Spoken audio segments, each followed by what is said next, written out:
Now we're live. I saw the thing come up on the screen. Now let's discuss. I wonder if that blue midget really did die. Oh yeah, he's dead. How did he die? Punch him in the face. That wouldn't kill you. He's a midget, man. Unless you punched him in the temple. Hard, like a sledgehammer, but he probably had something else going on. Maybe. I don't know. Welcome to LIW Anthology Series Review, episode 61. It's on the bottom of the screen. Inside number 9, 206, Seance time. I'm Phoenix West. Take it. Obviously, we got to address the horse in the room, right? Yeah. Yeah. I mean, next week we're doing... Okay, so Adam Wilcox has passed away, so he will no longer be on the show, obviously. But he chose one episode before he passed, and that was X-Files 220 Humbug. Yep. Been putting it off for a while because I hadn't heard from him. We'll do that next week. Next week's going to be kind of like Adam's week. Because we're going to do his episode of Twilight Zone, his favorite one, and then we're going to do his last pick next week. So episode 62. I'm just glad I got to experience Season of the Witch with him before all said and done. Because he was. I'm glad because we weren't going to. We did Halloween 3 right away. We didn't wait and do Halloween 1 and 2. We got right to the juicy morsels of Halloween franchise. True, he was very excited for that. He was very happy about that, so that was nice. And it's sad I didn't know which Season of the Witch you meant because we also did the Nick Cage movie. That one we don't count. That's a nightmare for all people. Yeah.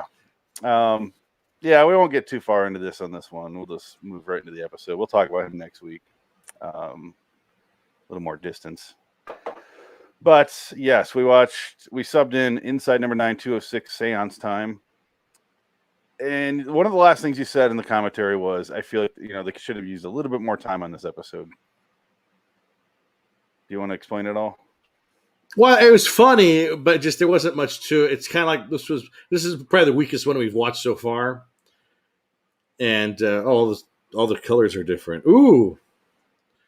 On the screen, they just flashed. Is something wrong? Are we going to get intercepted by some ghostly message? No, it's changing it to the show color. Oh, okay.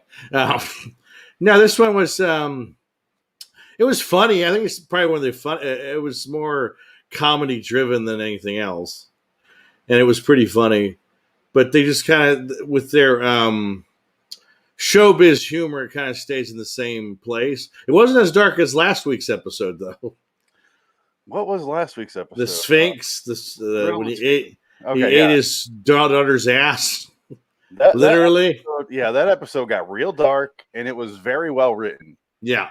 It wasn't like the greatest, but it was a fun episode. And I was invested in the story. This one just kind of felt like it was going through the motions. Yeah, this one, I guess it's the weakest one they've done. But it was still good. Still going top tier on my. Yeah. But I still enjoyed it. It was really a lot of fun. They're kind of a victim of their own success at this point for us because the bar is like way the fuck up here. Yeah. If we choose an Alcoa Goodyear Theater, I'm just amazed if I'm not fucking pulling hairs out. I'll be shooting myself in the chest if that happens. I don't want to watch no Alcoa Theater anymore ever again. Well, is that next week? No, next week's X-Files. No, yeah, granted. No, but I mean, it's like Tuesday we could watch the Anthology show. Oh, I guess this is the Anthology show. Yeah. I can't keep up with all the shows we do. There's really so many. I'm going through puberty again. It's really simple. On Tuesdays, we do Twilight Zone. Not this week, we did Monday, so fuck you. The whole schedule was fucked because of the Suns. Because of the Suns who lost yesterday. Yeah, they lost. Well, that's they got one more. If they don't win this next game, that's it, right? No, it's 2-2. Oh, okay. It's a best of 7, so I don't watch Saturday, but you didn't watch them on Saturday? Said I don't want them to lose on Saturday. Oh. That's scary. Well, that's sports. That's the team. That's the trick. Yeah, it's getting scary. I don't like it. Are you gonna have beef ribs again? Watching the Suns almost win. I can't blame the first loss on Jansen anymore. Sure you can. Like, the only game I watched at Jansen's and I lost, and then and the other night I was home. And they still lost. Well, was the significant other there? Yeah, it's her fault. Well, we watched upstairs on the loft TV. See, yeah, you fucked up. I'm not one of those people. I can't stand that. If I don't wear this exact jersey, this hat, and you got to swap it out if they're like, oh my god, who cares? Now, being an Oakland Raiders fan for years and years and years, I've been disappointed so many times that I feel numb to anything. I can't. I don't have happiness. At least your team has a Super Bowl win. 3 of them. Yeah. But they could have had 4. I mean, we could have been in 6 territory right now if they would have got their asses together in their early aughts and really focused. But they didn't. They fucked up every time. Well, it was taken away from them because of the snow job.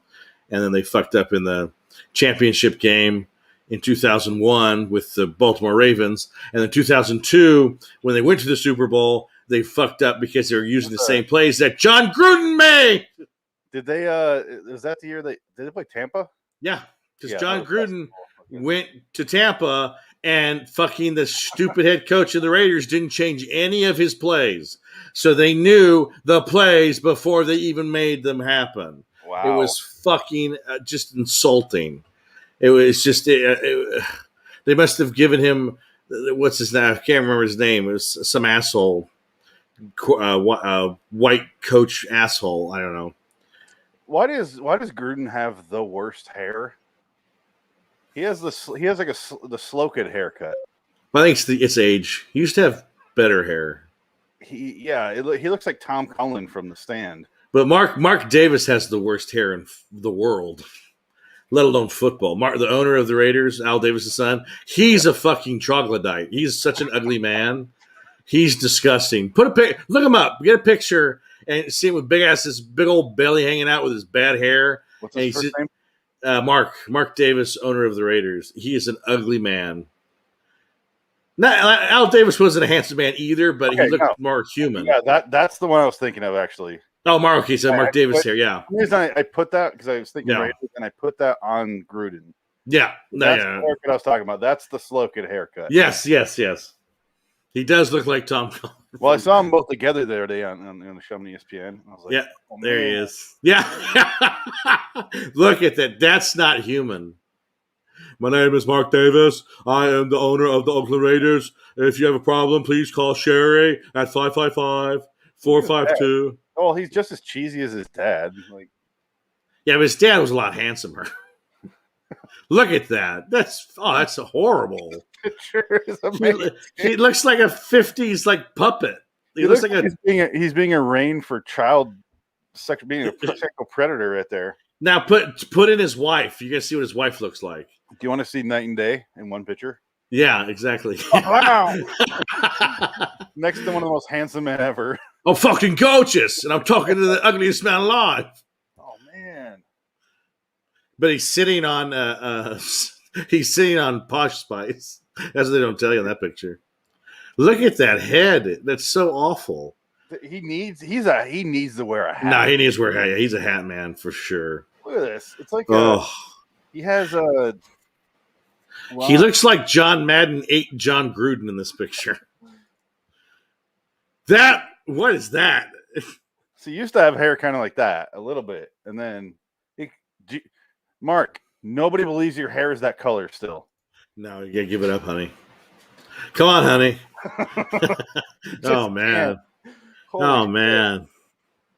I'm glad you said this because I would have walked around thinking it was Gruden that had this haircut. Oh no, yeah, this is definitely Mark Davis. Yeah, I was watching SportsCenter. It was one of those things that just flicked on for a second, and I saw him and Gruden, and I just crossed them in my mind, Yeah, because Gruden he has normal hair. And he's always wearing a hat anyway.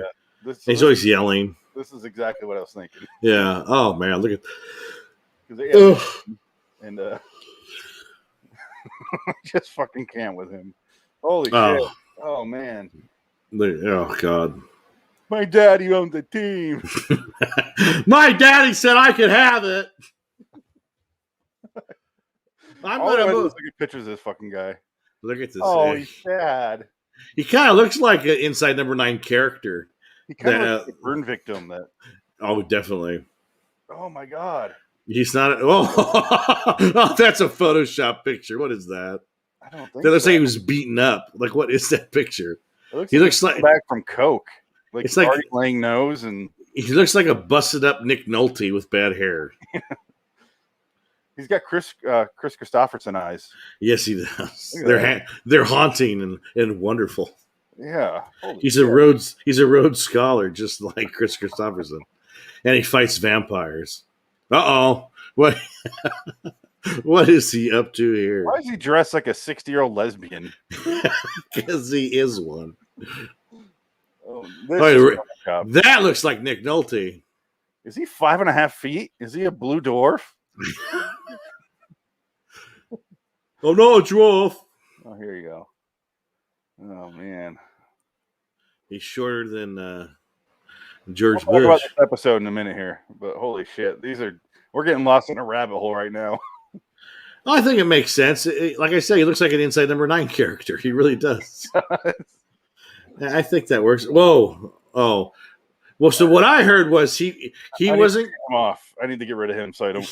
He left Oakland because I think his mom died. So he was because I think that was the thing. As long as the mother was alive, he could never leave Oakland. And I think she passed like 2 years ago. And then they were like, "Okay, let's get the fuck out of Oakland," because Oakland is a shit show. They've wrecked every team that comes into that town. They don't give them any money. They don't give them any help. I mean, it's just they're the worst city in America. They got one team left, and they're leaving. There. Nobody goes. Yeah, no. Well, they want to go. Oakland A's are about ready to leave. No, I'll get the fuck out of there. That place is a shit show. Just no, move north.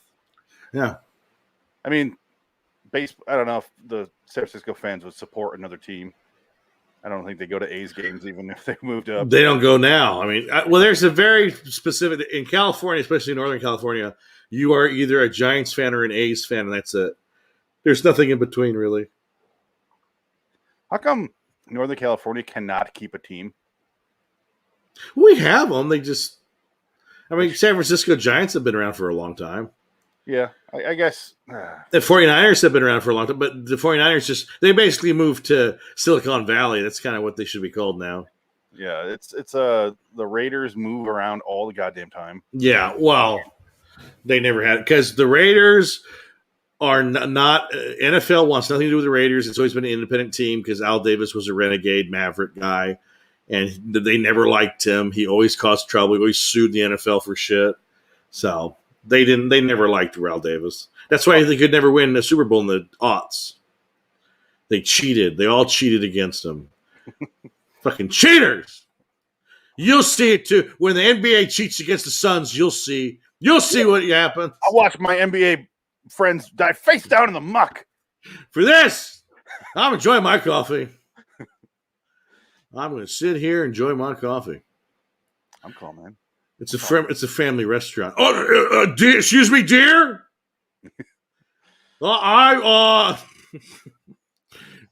Serve. We have our little time in this family restaurant. So, Seance time. Enough about the fucking show. Well, speaking of, 2 weeks from now, we're doing our on the John Carpenter one. We're doing our top 10 movies. I kept pushing that back because I was waiting for Adam's list, but there goes that. Have to do that. Can't do that no more. You know what's the most fucked up thing about this whole thing is I had to go in there and delete his name off because I make it a schedule ahead of time. It's like, yeah, and they fucking go there like.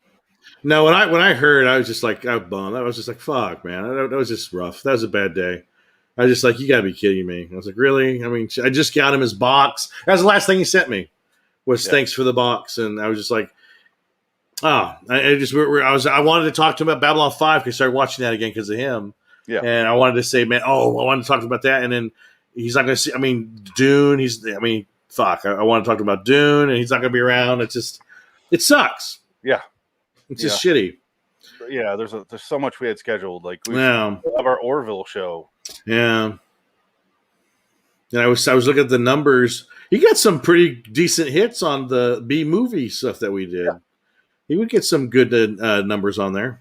So on the 30th, I'll pitch this right now. On the 30th, we're doing a kind of a Adam type show. Yeah. On his channel. So on the 30th, we don't know what movie we're going to do yet, but definitely want you on. Yeah. We're going to do that. But Seance time. Yeah, I know exactly what you mean when you say they needed some work on this. It felt like a good idea. It just didn't feel like it flowed. Yeah, I mean, like it usually does for them. Yeah, this one was more or less. I think if they had another 10 minutes, it could have worked better. It just needed to be a little bit longer. Well, the problem is at the very end. I mean, we'll get into specifics here in a minute, but at the very end, it just kind of goes, "All right, we're done." Yeah. Like, there wasn't really a wrap up. It wasn't really an ending. It was just kind of. It was too American. Like the ending was very American. And maybe that was the joke. Could have been. I don't know, but. They watched Sinister before they wrote this episode, and then had Bagul show up at the end when he literally leans in. and then they tried to get what's his name from Bagul when he does the Skype call. Vincent D'Onofrio. Yeah. And D'Onofrio couldn't do it because his internet was out that weekend, so he couldn't do the show. What you got is a Bagul problem. You're going to want to de-Bagul your house and get rid of those Baguls. I'm on the set of Daredevil right now, so I got like 5 minutes. Is that cool, Scott? Okay, that's great. I got to eat 15 hamburgers. So I look like a giant compared to everyone else. He's awesome, though. Vincent D'Onofrio, probably one of the top 10 best actors around. He's so underrated. He really is. He made whatever the fuck show he was on, that CSI type shit he was on. That was a good show. I never watched him, but I saw him on it. I'm like, watching him. I was like, okay, no, I need to change channel. It was their version of Sherlock Holmes. He was the Sherlock Holmes of the. That's what I got. That's where I thought it was going, because he had a Moriarty character that went against him. And I saw those episodes because I guess like they aired like a chunk of them. And I was like, it was a hotel room. I was like, oh, fuck, I'll watch this. It's pretty good. I was like, oh, this is neat. And it was like all these follow-up episodes with this one chick that was like his nemesis / love interest. And like she was kind of psychotic but hot. And it's just like, ooh. And D'Onofrio always played with her because she was a genius too. So it was pretty good. But it was on for like 8 or 9 years. So he made money. Was a big... What's the show? I didn't. Law and Order. It's a Law and Order show. Oh. Maybe Special Victims. No, is it Special Victims Unit? No, that's Special Law and Order SVU. I have no idea about any of these shows. Yeah, it's the one before SVU. Criminal Minds? No, it's not Criminal Minds. Yeah, no, she watches Criminal Minds, and she watches that. He wasn't on that. Law and Order. Anyway. Yeah, that's a Law and Order thing. There's a Bagul problem. And so it starts off. Reese Shearsmith is doing this guide. He brings this woman inside named Tina, and they go inside and they meet Madam, whatever the fuck her name is. I can look it up right now. Madam Talbot. And it's basically the seance thing. And they sit down and they start going through the thing, and she starts speaking in voices, and they set a dial down in the crib, and it starts popping up, and the record's playing weird shit, and Madam's talking in voices. The tambourine flies off the table. Yeah, Tina's freaking out.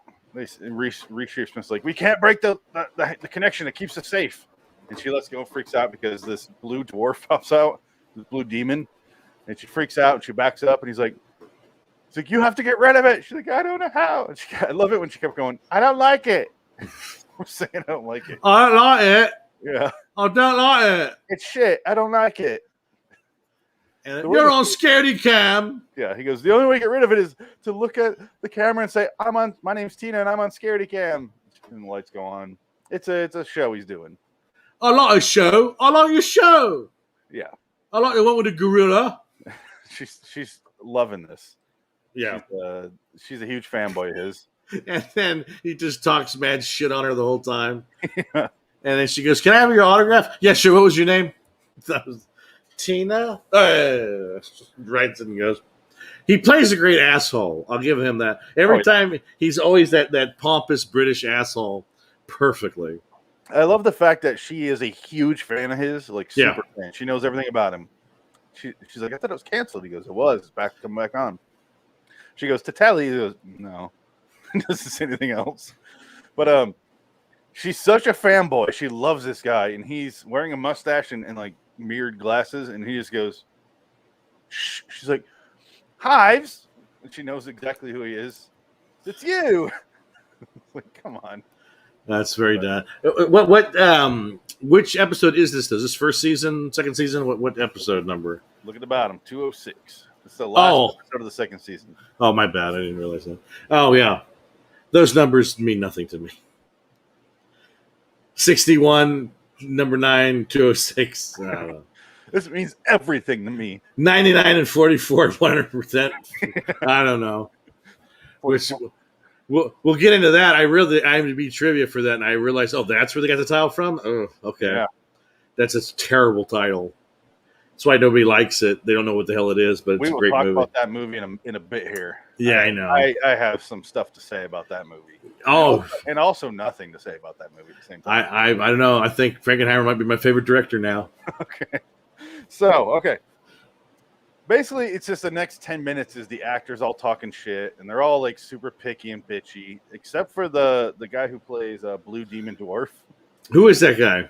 It's Dan Starkey, and yeah, he's a British actor. He's in Doctor Who and stuff. I was looking him up on. He sounded familiar. I probably have seen him in something. He reminds me of Simon Barrett a little bit. He's like the British version of him. Because if you look at him, here, I'll show you. Nope, not that. But if you look at his picture, he's got kind of the same.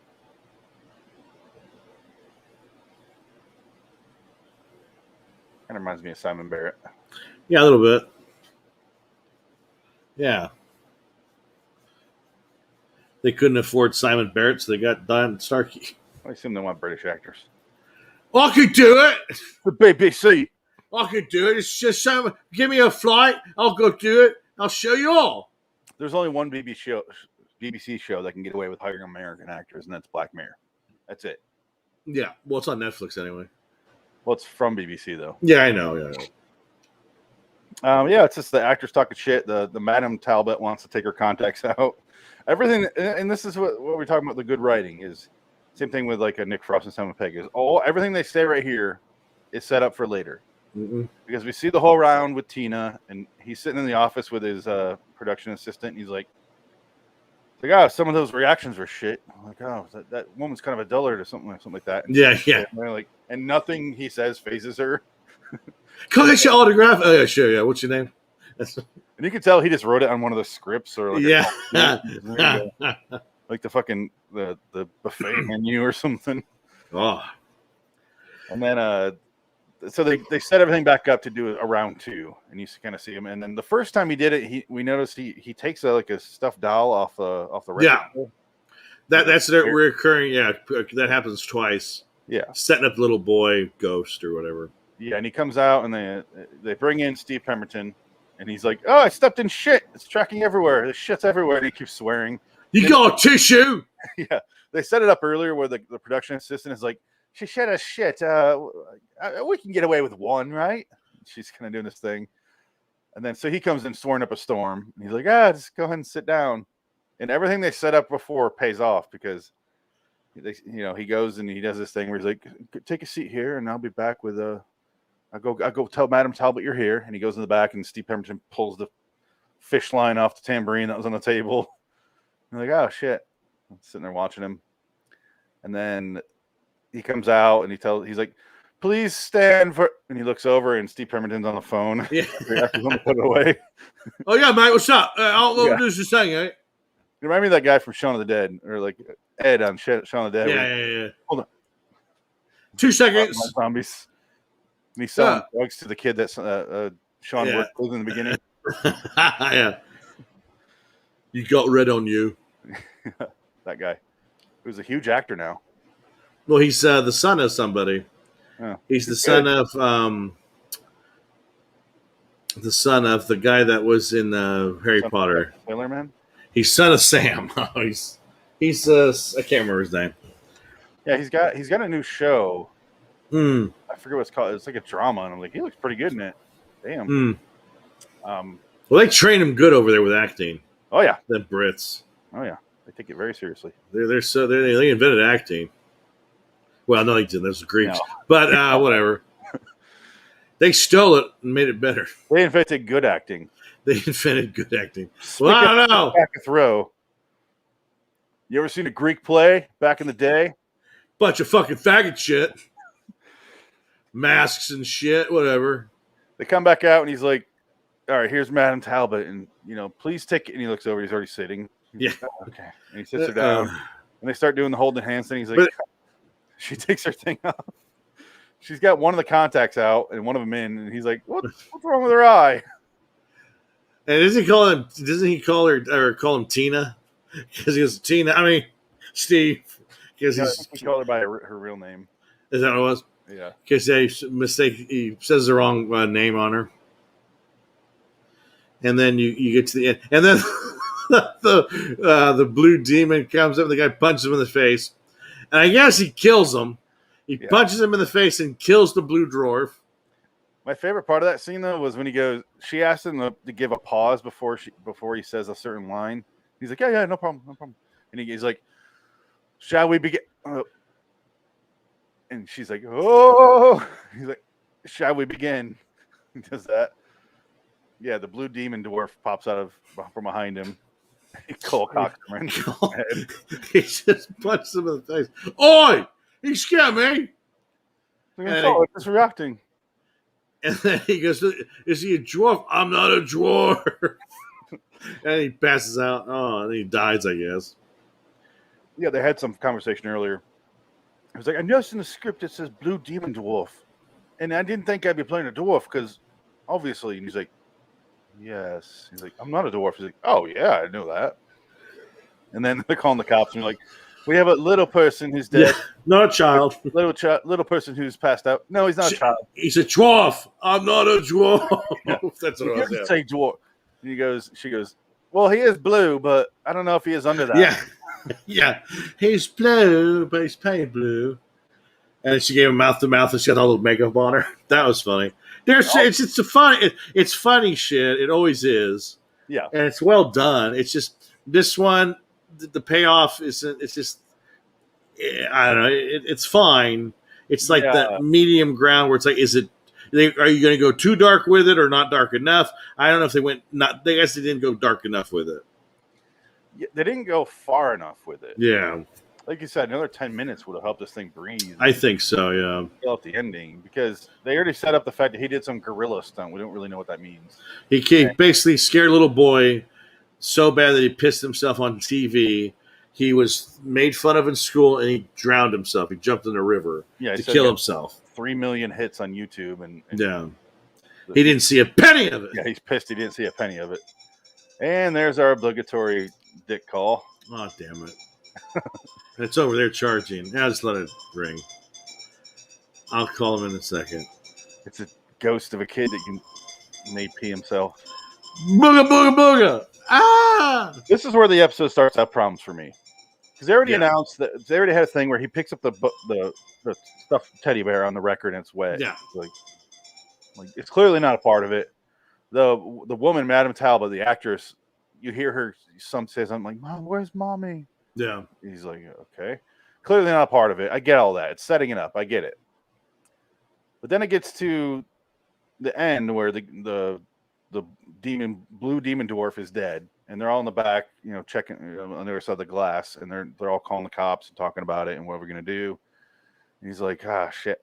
And he looks up and he sees he's by himself now, the main character, Reese Shearsmith's character.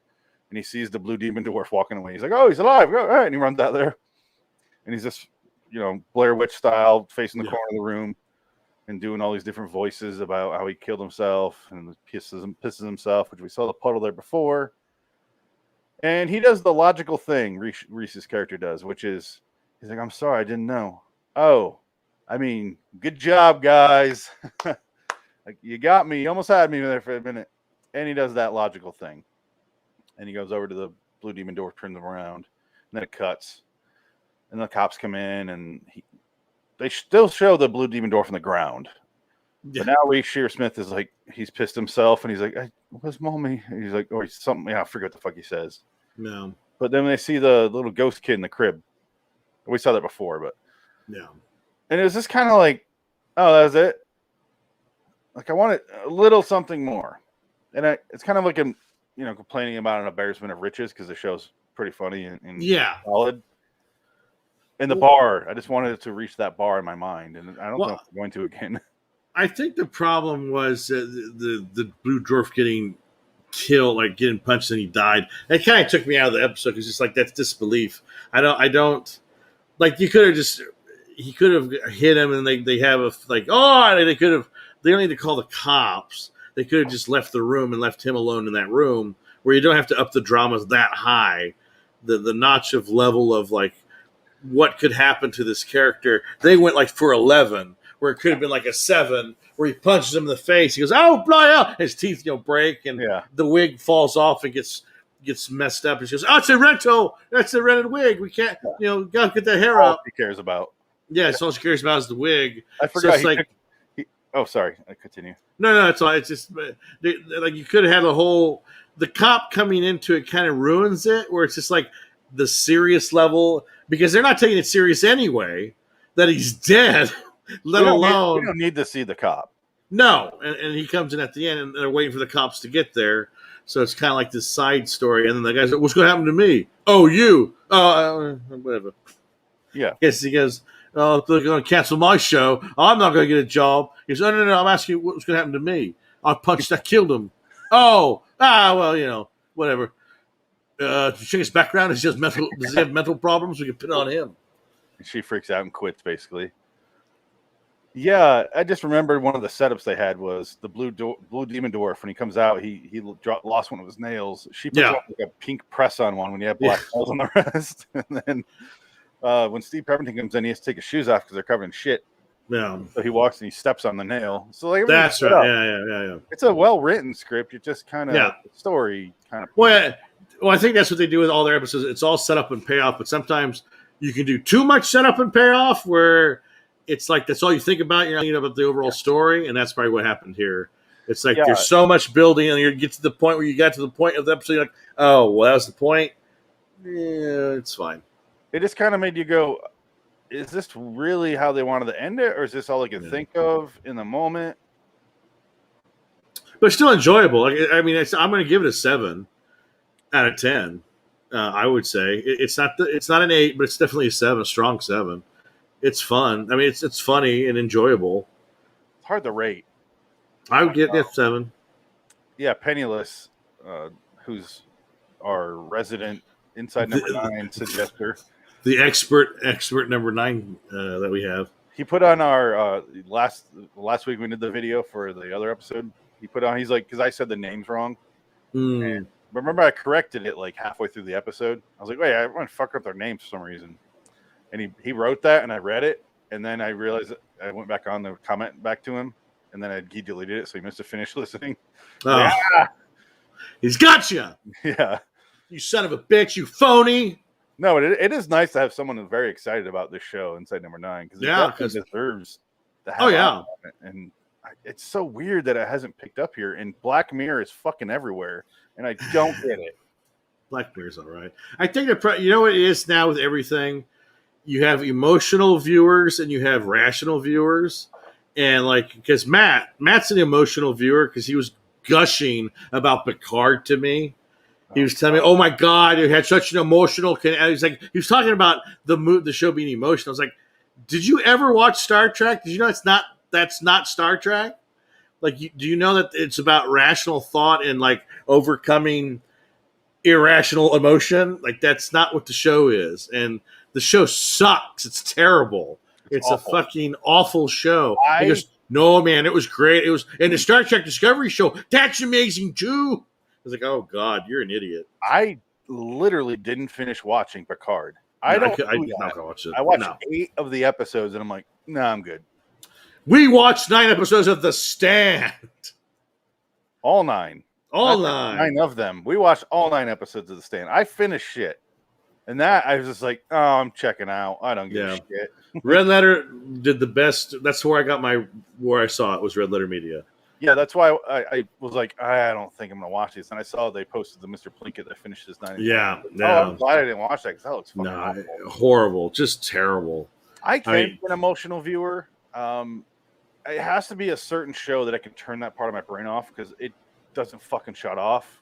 Like, it's super analytical about everything. But I realize that, so I don't hold things to like this crazy standard. I just want to not be fucking irritated. The worst thing you could be is boring. Picard's not boring. It's just stupid. Yeah. But like the last season of Lost, I actually really enjoy, and I watch that purely as an emotional thing. It's the emotion is what I get out of it. Thinking about it, it's awful. Yeah. But No, I was in a room with people that when we watched Lost the last episode, everyone was like this. The fuck! Like it was, I was angry atheists everywhere. Oh, I think if I watched it with friends, I would fucking hate it too. But I watched it alone. I was like, like all the yeah, I get it. Like I was like, okay, yeah, but what pissed me off about Lost was they said that wasn't going to be the ending. They lied. Oh, I don't they give a lied. Fuck. Troll your audience. Go right ahead. Oh no, that pissed me off. It's like you don't tell your audience, yeah, that's not what we're doing, and then that's what you're doing. And I remember somebody told me that they went to a Hollywood party and one of the Lost writers were there, and they said, dude, this show, he said, your show's amazing. Are you guys planning this out like way in advance? And the writer goes, we don't know what the fuck we're doing. So he was right. They had no idea what was going on. Well, they had a contract with Fox. It was on Fox, right? No. ABC. ABC, yeah. They had a contract with them that said, if you pull the plug, you have to give us 4 episodes, like a season to wrap it up. Yeah, we need that time to wrap it up because we're not contractually we're not going to sign on if you don't give us an ending, and we want to have that choice. So, and eventually there's like, fuck it, they're not going to cancel us apparently, so we'll cancel ourselves. Yeah, like the first 3 seasons are pretty stellar. That's where I beg to differ. You don't like the first 2 seasons? No, first 2 seasons great. Season 3, I believe it is where they're all locked in different cages. Yes, that's the season I fucking despise. Okay, so here's why I say this. I didn't watch the show until I watched season 3 first. And then I went back and I rewatched 1 and 2. Wow. That's how I was introduced to Lost. Because I was living in LA and season 3 was on. So my friends DVR'd season 3. So that's how I watched. I was like, oh, I'll just watch it with you guys. I don't need to see the first 2 seasons. I'll watch them later. And I could follow it. It was fine. And then when I went back and watched 1 and 2, I was like, this show's fucking amazing. Yeah. It's all connected. And then season 4 came around. I was like, oh, wait, no, they don't know what the fuck they're doing. Season 4 is the hatch season. They get in there, right? I think it's season... Yeah, it must be... Maybe they get in there. I think season 3 is they're all in cages and then Desmond's working and getting inside the hatch. Yes. No, well, Desmond's in the hatch. In the hatch. Sorry, that's what trying to get out of the hatch. Yeah, and then I think that's what it is. That's what it is. What's his name is the Locke is trying to get inside the hatch, right? I haven't watched it in a while, but well, that's what pissed me off too is that they kill Locke, and Locke's like the best character, and he's dead because he's not Locke in the other show. He becomes another character basically, but they're trying to say, "Oh, that's Locke." It's not Locke. Locke's dead. Locke died. He's done on the show. But it's not. I mean, it's just again. What I like about season 6 is because season 3 pissed me off so bad because I was so bored. They're all standing there like for a whole season, and fucking what's his name? Fox's character is in a tank talking to that one woman through glass. And I'm like, God, get out of here! Fuck the whole season. He's got to do back surgery on Ben. That's what happened. That's the biggest season finale. So I was so irritated by season 3 that by the time I got to season 6, I'm like, whatever may come, I don't care. As long as they're not locked in a cage. Same thing about Walking Dead when they're on the farm. Like, get the fuck off the farm. Yeah. But yeah, I like the part where they touch each other and they have memories. I like that as an idea. Yeah, I liked watching that part, and again, it is my emotional part watching it. And just going, oh, they remember each other. Like I feel like I was watching a soap opera. Yeah, right. Yeah. That's what it was. Yeah, and that's fine. I like certain shows. Like I watch Gossip Girl. I watch fucking Gilmore Girl. I don't care. I don't give a shit. Well, that's why I think it's so strange that you never got into Game of Thrones because that's got some big emotions in there too. I like Game of Thrones. I just don't love it like everyone else. It's fine. It's a good show. Well, nobody loves Game of Thrones anymore. I didn't have a problem with the last couple of seasons. They were weaker, but I think I lost it when we were watching the last season at my friend's house because we'd always do the parties and watch it. When I got to see the penultimate episode, when she uses a dragon and kills everybody with one dragon, I was like, "Oh, this fucking sucks." This is she just that's all she had to do. Yeah, like why didn't she do that from fucking day one with 3 dragons? This is so stupid. Now I'm pissed. Now, fuck this show. I was out. I was done. Like watching the White Walker go. Right. kill a dragon. I'm like, that's it? That's all you had to do? And then it was so cool the way he rose the dragon and had like blue eyes. Yeah. Well, they set it On up the wall. wonderfully. Yeah. And I'm like, here we go. Oh, no, And no. then it's just like, the little girl kills him. When Jon Snow came back to life, that's where I was like, I'm glad he's alive, but what's the point? Like, if you bring characters back to life, I don't give a shit anymore. Well, that was in the book, so I get it. Well, I mean, it works for that story. But it makes me go, oh, life isn't disposable then, so there's no stakes. Because he's a Targaryen. I don't give a shit. He's dragon blood. Dragon blood. Part of it is I don't like fantasy.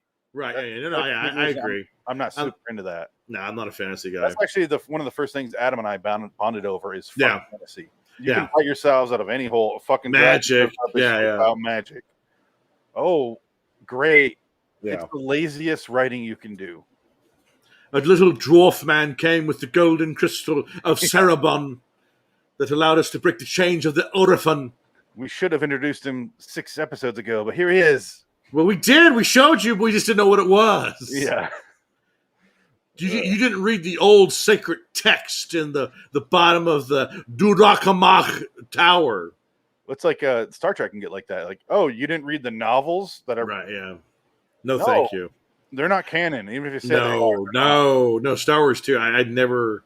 Yeah, Star Wars. No way. No, thank you. I do not do that. There's stuff in Star Trek that's on the Star Trek or Star Wars wiki stuff. That's I'm like, that's doesn't exist. Oh, it's the novels. That doesn't. That's not canon. Fuck you. Nope. Even Lawrence Kasdan was like, What's that? What's canon? I don't understand. And he wrote the fucking show. Wrote the fucking movies. So he don't give a fuck. They don't care. And if they don't care because the canon doesn't match up anyway. How can you say it's canon if it's completely separate? And it's not real. It's fiction. It's like fan fiction. Those books are fan fiction. Yeah, I remember I used to get my dad these Star Trek books all the time when I was a kid. So I didn't know else to get him, and he liked Star Trek a lot. So I'd get him these books, and he's like, he's reading through them. He's like, what is going on? I have no fucking idea, man. Watch the show. Yeah, that's all I do. That was when TNG was on. I'm like, it was like crossovers. A lot of the books are crossovers where like what would become of the movie Generations. Yeah. There was crossovers with Kirk and them. And I'm like, because the covers, I look at the covers. I'm like, what the fuck is that? Why is Kirk on here with Picard? I'm so confused. Written by William Shatner. Yeah. What? Well, they always had forward by William Shatner or Leonard Nimoy. I'm like, he's probably just like some publicist wrote that, and he's like, "Yeah, throw my name on it." Who gives a shit? Because Bill Shatner was trying to sell his Tech War novels. They have to buy them, please, my God. That was before his Priceline money came in, and he was set for life. Before his spoken word albums came out. Yes. Oh God, I would love to be a fly on the wall of William Shatner's house from 1970 to 79 when Star Trek's over. The movie comes out in 79, but he's not working. So it's like that decade he's lost in the wilderness of a career. When was TJ Hooker on? The 80s. Was that 80s? Yes, that was after the movies. Wow. Like he had a renaissance. I wasn't sure if that started like just before the movie or not. No, I think he was doing like bad straight to video. Well, I mean, straight to drive-through movies, like drive-in movies and shit like that. And well, DeForest Kelly was. Well, DeForest, they would do anything. Han was. All of them were. I'll take it. Please, I'm an actor. I got to work. Yeah. Oh, James Sulu. I think Sulu just went to stage. Sulu just went to cock. Yeah, George Takei. He stayed home. He just went to the stage and he started doing that. Bonsai! Wow. He jumped out a window. All right, so inside number 9. Very good. 7 seems about right. 7 is fine. The problem with me, the biggest offense of this entire episode is the very last thing you see, which sucks. Leaves you with a bad taste in your mouth. Which again, is it a joke? Is that supposed to be a joke? Like it's a satire? It's saying we know these suck. That's why we're doing it in this episode because it's stupid. Well, that'd be fine if that was the point of it, but if that's the point of the episode, right? It wasn't leading up to that. It wasn't making fun of America in any way. There's no hint about it making fun of Bagul or anything like that, or Paranormal Activity or anything. Because he becomes the little boy, I guess, and for some reason the little boy still pops in front of the camera. Is like and we're just like, okay, spooky. What? Well, because the show is called Scaredy Cat, and it scares you, so I guess that's probably the joke. Then they're going to leave you with a scare at the end, like an unexpected jump scare. Which I mean, I guess that makes sense, but still, it's awkward. I think it was literally, how the fuck? What did we end this on? Yeah, The little boy comes out. Yeah, it seems like, I don't want to accuse them of lazy writing. I really don't, because they clearly think their shit through. yeah. But why end it that way? I just don't get it. Okay, so this was season 2, last episode. What year is that? April 29th, 2015. When did Sinister come out? Let's look that up. I think it's 2014. Is it?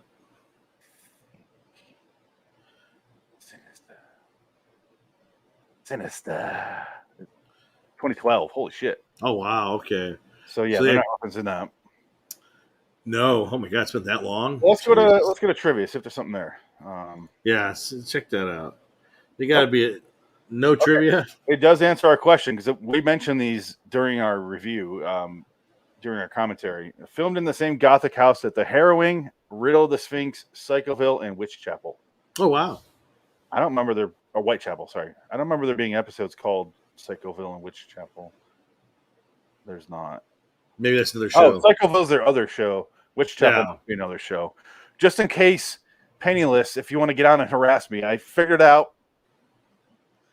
Listen, Penniless, why don't you back off, mate? We try to honor. He's not British. We try. It to don't honor matter, guys, and we're catching up. Okay, we're new to this realm, and we love it. Definitely, I want to watch Psychoville. Once I figured out what it was, I remembered that I've looked into this. Psychoville looks fucking awesome. It looks like Kids in the Hall. Yeah, like they're dressed like Steve Pemberton's got like the buck teeth and the old lady hair. It looks funny, and I want to watch it. I actually heard of that before. I caught it on IMDb, and I'm like, what the fuck's that? I looked into it, and I was like, whatever, and I ignored it. And then we saw Inside Number 9. I was like, oh, it's those guys. Okay. And I don't know what the fuck that meant, because I never watched an episode, but I was like, okay. They kind of remind me of the guys that do Trailer Park Boys in Canada. Yeah, very similar. Where they're very specific humor, but and they also look similar. Physically, they're pretty close. Well, Reese Shearsmith is a lot better looking than. Yes. Well, I don't know. What's his name from Trailer Park Boys is fine. Bubbles. Fine. No, Bubbles with his glasses. No, the other guy that always has a drink. Right, who's dead. No, the old guy's dead. Yeah, the old guy's dead. That's what. The old guy's dead. Yeah. Yeah, that was a show I watched, and I'm like 2 episodes in, I'm like, I don't know if I'm gonna like this. I'll still keep watching though, and then once you get out of season 1, which is only a couple episodes, 5-6 episodes, I was like, suddenly I'm like on season 7 or 8. I'm like, right, yeah. Please don't end. Please don't. Oh no, it's getting to season 10. I'm like, no. And I was like, well, how did this happen? And I watched all their movies and everything. I was like, oh, what in the fuck? I don't think I've ever watched the Trailer Park Boys. I've seen some of it. I've never it's sat through it. Pretty funny. Yeah, no, I've heard it's good. My friends loved it. They watched the whole thing, but I wasn't there at the time to watch it with them. So they were living in San Diego. I was in LA, so I missed all that. I consider it the Canadian version of It's Always Sunny in Philadelphia, where it's it's very It's a small group of characters. They all play weirdos. Yeah, and they just have fun with that, and you're just watching people have fun doing what they want to do, shooting this really low budget show. Yeah, it's also well written, and the characters are solid in both those shows. Yeah, and because It's Always Sunny is one of my favorite shows ever. Yeah, so that's still on. Yeah, Inside Number 9 is definitely it's gonna be up there. Probably watch once every 6-8 weeks, something like that. But we might just have to. You got HBO Max. It'll ruin it. I want to keep watching them on here though. Just dive in and watch them all. The problem is, the reason I asked if you want to go to Saturdays for this show from now on is because I want to have Jansen on. Yeah, it's kind of a shitty reason why he has to join. Yes, so I don't care. Every day's fine. Saturday works. Like what time? Like in the evenings. I'd rather do Sunday, but that's so whatever day works. Saturday. It has to be the evening though, because I can't really same time as this. Okay, yeah, that'd be fine. Sunday, 7:00, 6:00, 6:30. It's fine. Yeah.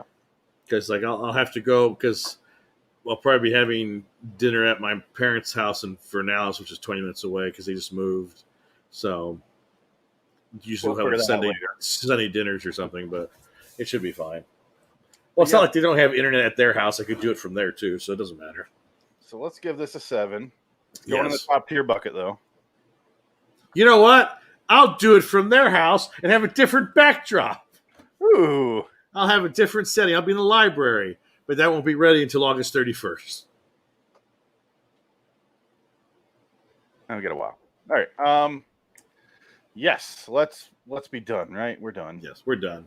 I don't know what we're gonna do for next time when we do Inside Number 9. Open for discussion. Well, do you want to pick it? Because I do have some episodes here I can mention that I have on my list, my short list. Yeah, that's fine. I have Private View, Tempting Fate, and then Penniless suggested these. Once Removed, The Trial of Elizabeth Gage, Gadge, Gadge, The Stakeout, where they play cops, The Devil of Christmas. Oh. Which one do you think we should watch here? I'll let you choose. Let's do Stakeout. Okay. That sounds like it could be fun. Stakeout it is. Thanks, Penniless. Whoever you are.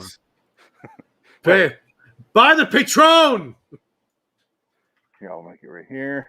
Boom. That'll be September 2nd. Oh my God, that's like 7 years from now. We're halfway through July. It's not that far away. Really. Fuck. Man. Well, I think... No, I'm not going to... In August, I'll be gone for a week because I'm going to Disney World, so I won't be around. Yeah. That'll be August 20th something, I think. 21st to 26th. Oh, no. You're going to miss... Wait, it's your pick that week. Ah! You're going to miss John Frankenheimer's The Challenge. That's probably a good thing. It's got Scott Glenn as a samurai. Oh, fuck. Now I'll watch that no matter what. Fun. I'll watch it. I'll watch that. Maybe we'll just take the week off that. I don't know. Yeah, just take the week off. You'll need a week off. Yeah, build the crib. Get the baby's room finished. I already got it. Get it finished more. All right, guys. I'm talking to Adam still.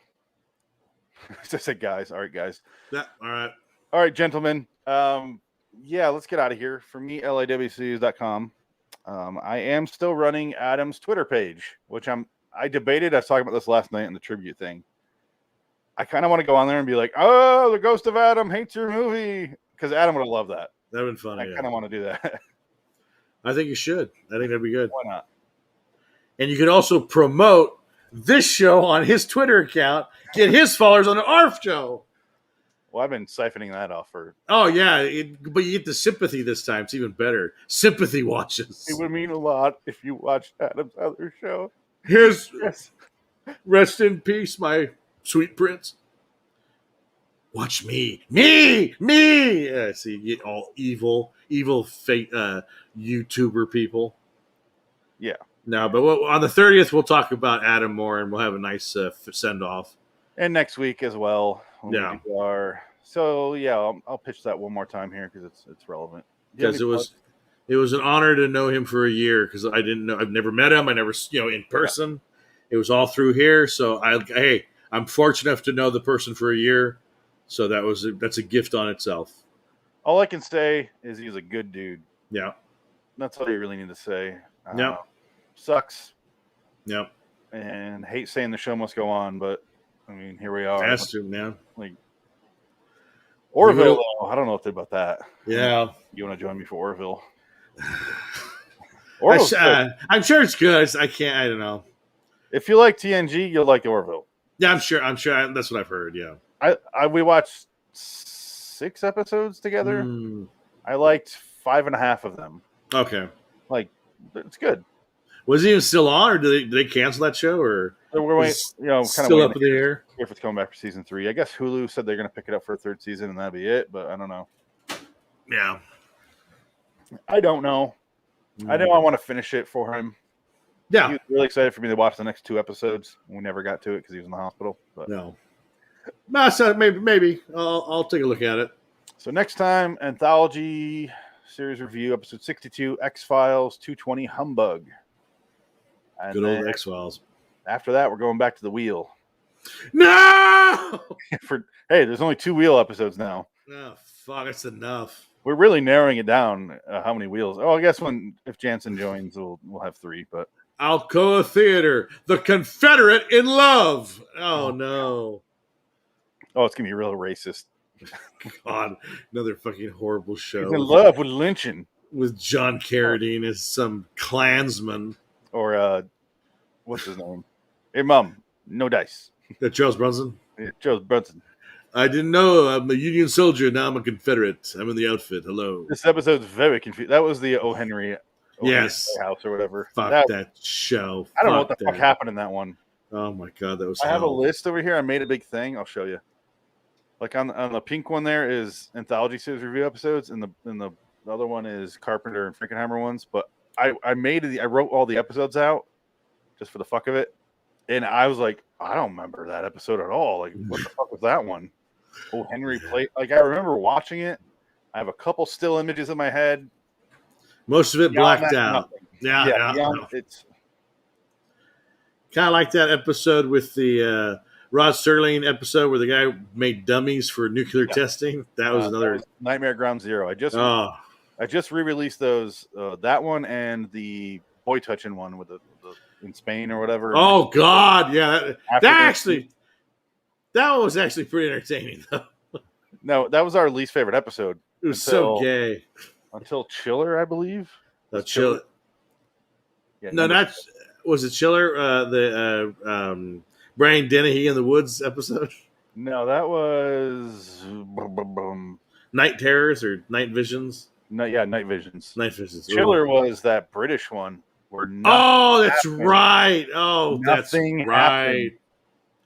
That's right. That was awful. That was painful. I'm writing all these out, and I'm like, fuck that. Like, so much pain on one little board, and it's a lot. Yeah, we're all battered housewives on the show. Yeah, I still love him. He hits me because he loves me. He doesn't want me to leave because he needs me. Just think about how much more Tales from the Crypt we can do on here. I know. Without Adam. Yeah, without him bitching about it. He was a huge driving force between the name change and he did not like that show. He did not like it at all. He hated Tales from the Crypt. He would have really been pissed the last 4 Night Galleries because those pissed me off. Like it was bad. The last 4 Night Galleries have been awful. Well, the good news is next week on Monday we're going to do Twilight Zone. Twilight Zone review. No Night Gallery. Yeah. Week after that, no Night Gallery. Oh, good. Week after that, 1 Night Gallery, but it's only 11 minutes, and it has the word devil in it. That doesn't mean anything. That means Jack Laird wrote it. No Night Gallery. So we got very, very few Night Gallery episodes coming up. And then it's just after that, all Night Gallery. I don't know if you can see this. All the pink cards right here. Yeah, I can't Gallery. See that. Oh my god! We got a nice gap without it, and then boop, Jesus, all pink. Yeah, pink and black like Rod Serling's lungs. I have everything picked out until September 16th. Wow. Yeah. One less thing I got to worry about, so I get everything set up ahead of time. Sure. When's the baby due? September 17th. No, November. So that's okay. Play. After that, I think no promises. I don't know, but yeah, I'm sure I'll take some time off, but sure, probably just do 1 night a week, not 2. Yeah, that's fine. We'll probably pause this and whatever other show and just do Twilight Zone. Yeah, that's fine. Because people listen to that one. Nobody's You mean tell me nobody's interested in John Frankenheimer? You know what? I think that's just a show for me to talk about John Frankenheimer with you guys. I'll admit it. Yeah, especially this movie. Yes. All right. So until next time, in the meantime, I'm Phoenix West. Dick Dickett. So long, citizens. So long, Adam. Rest in peace, buddy. We'll meet again, my friend. On the rough seas of hell. On the other side! We'll talk about Dune. How it just disappointed us and we didn't like it. The problem is he would have watched that and been like, It was okay. yeah. It was fine. But I did find the Children of Dune miniseries at the thrift store today for $1. So I was like, oh shit, Adam's looking out for me. So I picked it up. Send it to his mom. Pretty cool.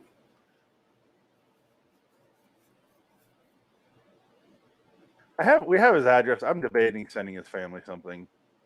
Well, they said in lieu of that to send the cards and flowers or whatever to that charity or whatever.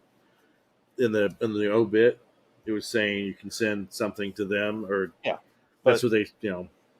But it'd be nice to send them something, you know. I wonder if you could just put like a best of hit, like send them a file, like a video file of all the stuff on the shows that he did. Yeah, I don't know. Like, I debated some. I mean, that'd be a lot of work, but it, you know, that'd be kind of something neat to do. One of the guys on the show last night. Oh fuck, that's what I deleted. Damn it, I still have it, but he put a little tribute video together. Yeah, I saw it. I was like, oh, nice. Yeah, it's nice. Yeah. No, I watched most of that. I forgot about safety. Shake hands with danger. That was so much fun watching that. Yeah, that was a treat.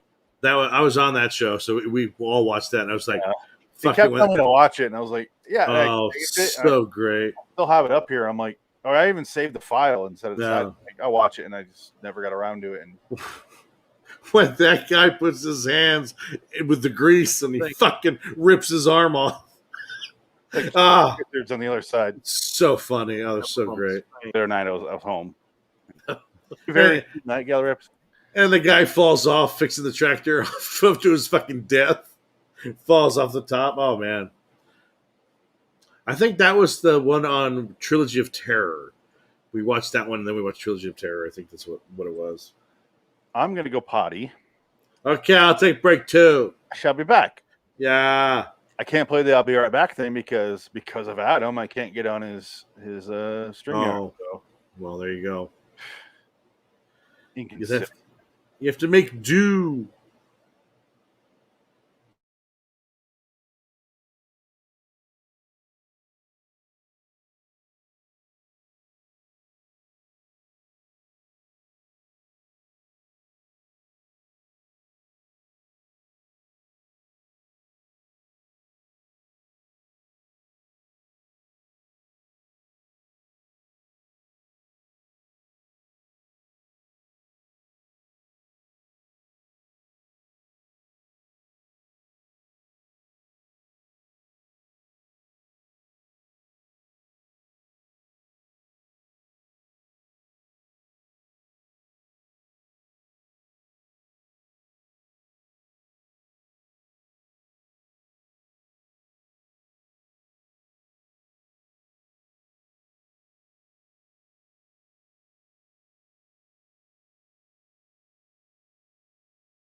Boom, boom, boom, boom, boom, boom, boom, boom, boom, boom, boom, boom.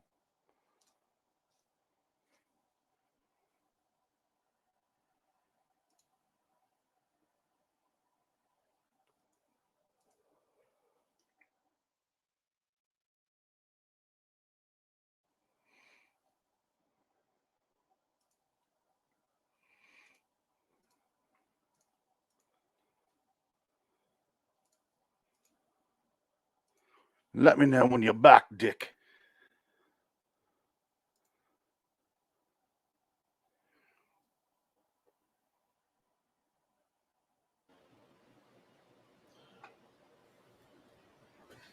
You know what's sad?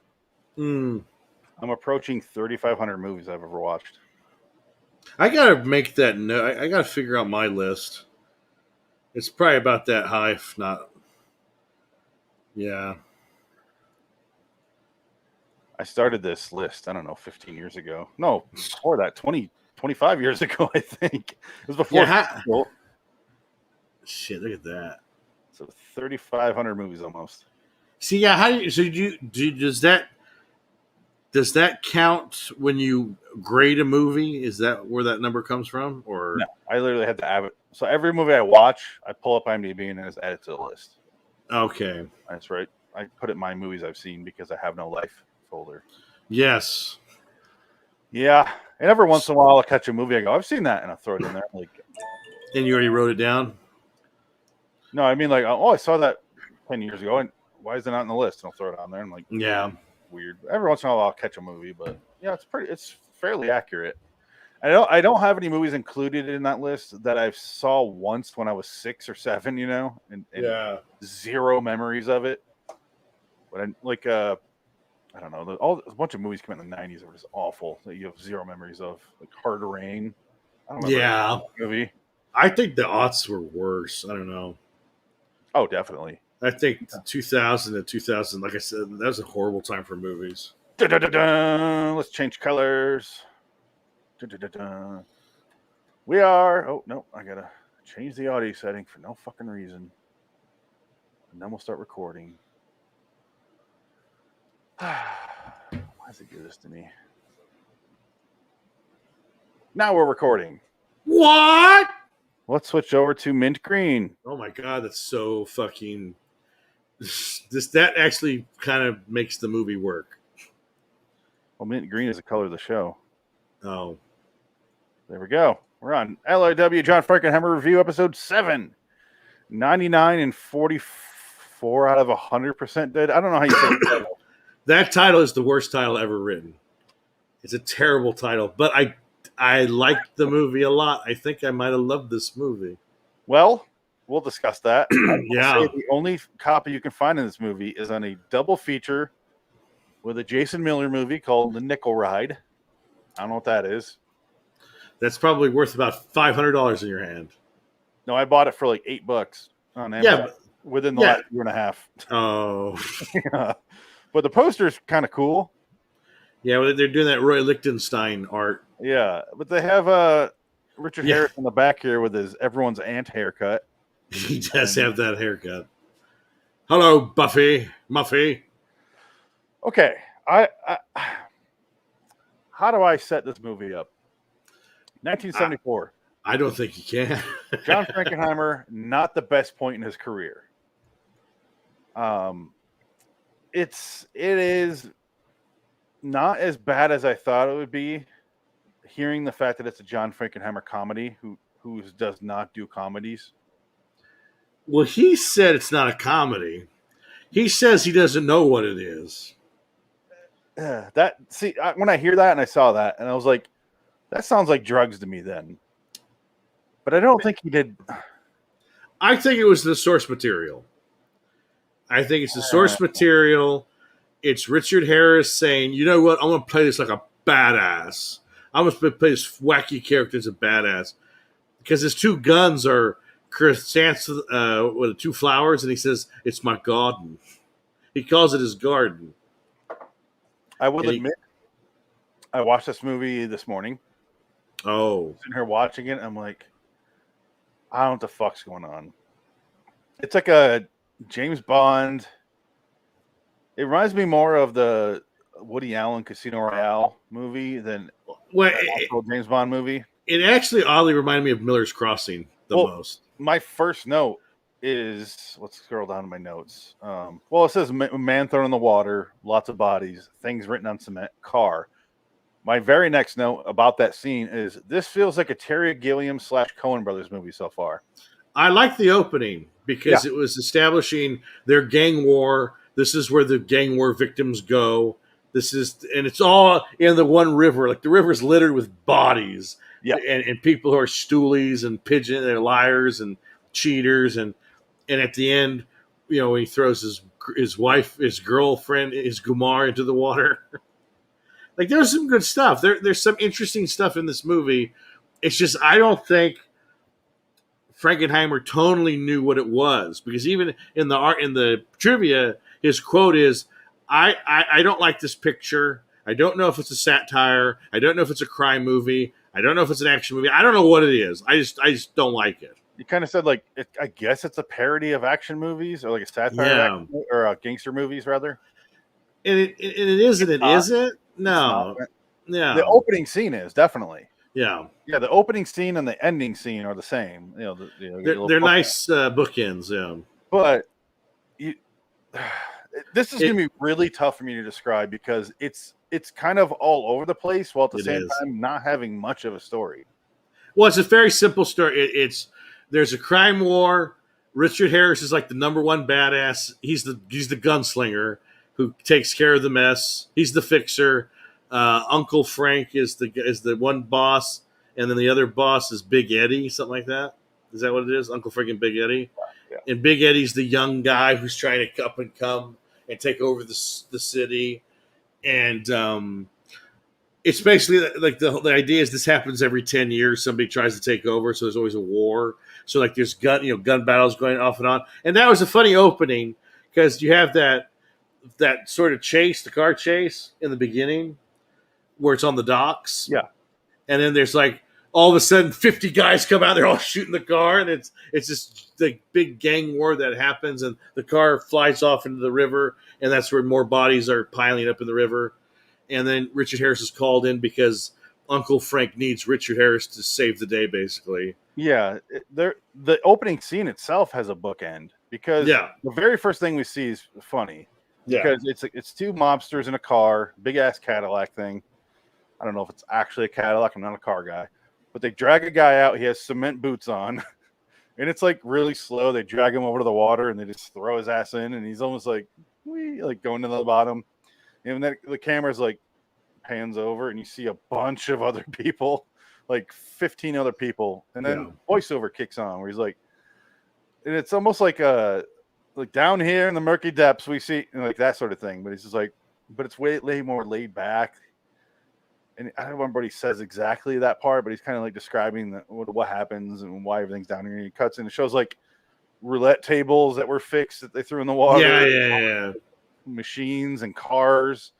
And the fishes, he's like, and the fishies nibble at him. And we see the fish going through the car. And there's awkward voiceover throughout the whole movie, which is, I think that might be why you get pulled out of the movie.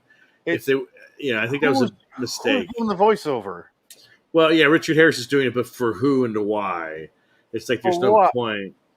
Yeah. Well, maybe that was the film, the desperation at the end, because like after the movie's complete, they're like, "What the fuck? What are we doing with this movie? We have to explain what's going on with voiceover because this makes no fucking sense. I don't know what's happening. What's happening? Have Richard Harris explain it to me."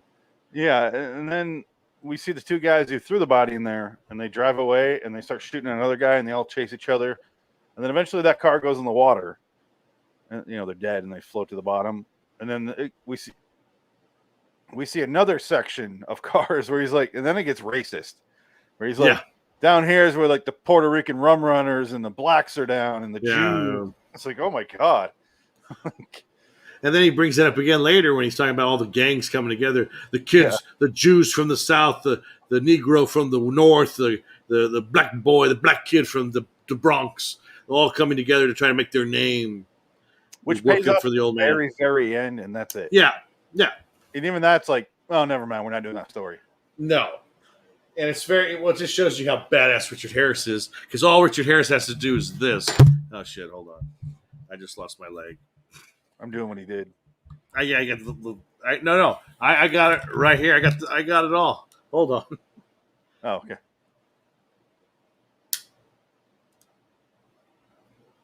He didn't look like that, but oh my God, it's Richard Harris. He's got a gun. He looked at my soul. He looks like my great aunt Sheila. Sheila, no, my aunt, no. God damn, his hair in this movie is ridiculous. But I guess the woman Buffy is his wife in real life. This is the movie where they met, and I guess they were married for a while, divorced, but she never. She always said he was a good man to her, even after the divorce. Was her mentor, and I think just he was a boozer, so he probably couldn't keep it together very long in the bedroom or in life. Yeah. And Hey, Richard Harris has a very interesting career yes, he does. because he's good in this. He really is. Yeah, no, Richard Harris is good in everything. He's the first Dumbledore, if you're in case you're wondering who the fuck he is. I know him mostly from what's his name from Unforgiven? Yeah, he's the Brit guy that comes in Unforgiven. Yeah, he's got his own like fucking. The Queen. He's got his own biographer. Yeah, on hand, but he's great in that movie. He's great in a lot of stuff, and he's just one of those actors that's always been around. And then he played Dumbledore for 2 movies, and then obviously he died. Gammon took over, but he died of alcohol poisoning because he was like Oliver Reed and just drank all day. He was in a lot of Shakespeare stuff. Yep. But yeah, he's good in the movie. The problem for me is tone. It's all over the place. It is all over the place. From even in the same scene. Yeah. I'm like, if they would have stuck with the comedy that they're doing in some of these scenes, it would have worked really well. Like this would have been a fucking tight movie. Yeah. I really would have enjoyed it. I think I'll actually enjoy this more on second viewing than most of a first viewing. I was like trying. I'm like, tuning out. No, I watched it on the computer because I had the flash drive, so I wanted to watch it on the big TV, but I was like, I'll watch it on here, whatever. And I was like, I think because I wasn't expecting much of it, I was like kind of dreading to watch it, and then I ended up enjoying it more than I thought I was going to. And there's interesting thing. It's an interesting movie. There's weird, like Richard Harris has a subplot with a guy with his hand that he ripped off, and so this guy has James Bond gadgets for his hand. Like he's got the Enter the Dragon hands. He's got swords. He's got whips. He's got a flower on it once. And he's corkscrew. That was a good part. That corkscrew worked amazingly. Yeah, the first time we see Richard Harris's character, who is Harry Crown, and I was like Harry, and I looked it up. I'm like, I'm thinking Harry Brown, that Michael Caine movie he did. That's what I almost thought this was a prequel to. I thought it was like one of those British characters that are in novels, Yeah. Thomas Crown Affair, something like that. I don't know. Yeah. Or what's his name that Matt Damon played? And Ripley. Ripley. I thought it was one of those things where just like different characters play him throughout the years. Yeah. But no. Graham Greene story. Different character. Yeah, he gets a phone call from Edmund O'Brien playing Uncle Frank, who's like a gangster leader. And this is when it starts to remind you of Miller's Crossing. Yeah. You get him, you get the other guy. Big Eddie is barely in the movie, though. You see him for one scene, and he shows up at the end. That's it. And that's it. That was a big problem for me. Because if we're supposed to be he's going against him, I want to see throughout the whole movie, kind of like Heat or something. You know, you want to watch them going against each other, but no, 2 scenes, and he's goofy as fuck when he dies. Well, and he's goofy as fuck with all his guys in black outfits. And they're following. He goes, he's like, he stops them, and he walks with a cigarette or a cigar. Are you going to join me? Are you going to work for me? You want a Cuban? I get him from the kid who gives him to Uncle Frank. It's like that. He's kind of, he's like a psychotic villain who's just, he's going to win. He knows he's going to win, so he's acting the part. But there, the scene where they put the baby in the classroom with the bomb, that was really well done. That was an awesome scene. Yeah. That was like I said, it's got really good bits in it that elevate this movie. And I don't know why it has a 5.6 on IMDb. I feel like this should be like a 7 on IMDb. It's like, you'll find out in a little bit here. Oh, you got your notes? When we get the ratings. Because people are you read the reviews or? No, my review. Okay. So I do want to take a pause here. When I saw Edmund O'Brien show up as Frank, I was like, Adam loved him. Remember how much he talked about him in the 7 Days of May episode we did? One of his favorite movies was The Man Who Shot Liberty Valance. Yeah. And this I was like, oh man, I didn't know he was in this movie. And I was like, oh, Adam would have loved this. So that's another bummer here. Yeah. But because I'm sure he was dreading this too. Yeah. This is not just the title is a turnoff. Oh, Adam would have hated this movie. I don't know if he would have hated it. I think he would I, have. Whimsical shit, remember? I was going to say it's too whimsical for him. I was going to say he was going to too whimsy. Yeah. He would have hated it. He hates the Coen Brothers. That's true, yeah. Yeah, how can you hate the Coen Brothers? I never don't know. That. Adam's wrong. He's out of his mind. I'm glad he's dead. He's out of his mind. No, but we're having fun about the whole Adam thing right now because next week's going to suck. Yeah. Because, at least one episode's going to suck when we do the that's the one we're all going to talk because Frank's going to be on. Yeah. That one's going to suck. So let's have fun about it now. Yeah. Adam, you were wrong. So wrong about the Coen Brothers. They're so awesome. You can't Big Lebowski's funny. I don't know what to tell. I think he just heard it was funny for so long. Adam didn't really get into film until later in life. No, he was watching movies in the 90s when he was in the Navy. No, but he said he got in, really got into it later. So I don't think he was watching that sort of stuff. So when he finally saw it, he's probably got it hyped to death, and it was like, maybe. Because I'm trying to think when I first saw it. I think it was on video. I just rented it like 98 when it came out. Like it came out what? It was late 98, so 99 probably came out on video. That's when I saw it, and I loved it the first time I saw it. So it's like I don't know. I probably saw it in 99, later. Just because I live in the Midwest and you don't get shit till way later. Yeah. So I probably saw it then because I remember seeing it with friends in high school. Same thing with American Psycho. We watched that, we saw the trailer and it looks like you see him peeling off the mask and I was like, oh, he's a fucking serial killer. Okay. Yeah. Christian Bale's a serial killer. And we watch it and we're like, what the fuck is this? This is the second time I watched it. I'm like, oh, this is genius. Okay. Yeah. I showed it to the girlfriend the other day. She's like, this is stupid. Like, what am I watching? I'm like, watch it 5 more times and you'll love it. Yeah.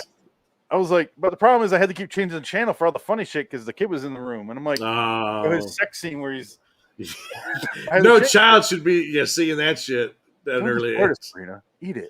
We couldn't watch any of that shit. Not to be shown. By the time he got to feed me a stray cat at the end, she was asleep. I was like, that's the best line in the whole thing. He has the gun to the cat's head. What are you doing? No, what was the homeless guy's name when he kills him? What's your name? Oh, you're a kind man, sir. Carl, yeah. Now I'm gonna give you a job, Carl. I'm gonna get you off the street. I'm gonna help you out. You're a kind man. Oh, you know what, Carl? I got nothing in common with you. You smell like shit. You smell like shit. Stab some. Oh God. Yeah. See, that's where you can kind of the line blurs on that movie. Because is he really doing that? Is he killing homeless people? And that's as far as he goes? Yeah. Or that's kind of how we talked about it the other day. We'll get back to this movie, but we're going to talk about American Psycho because it's one of my favorite movies. We talked about it the other day, and I mentioned it's all in his head. It is on his head, yeah. I wasn't thinking about the homeless guys. Yeah. I think he might have killed some homeless guys. And the rest is in his head. Like everyone involving people he knows is a spin-off from that. He probably stabbed some homeless guys, though. Because the reason why it's all in his head is because it's in his ledger. And then, what's her name, reads it.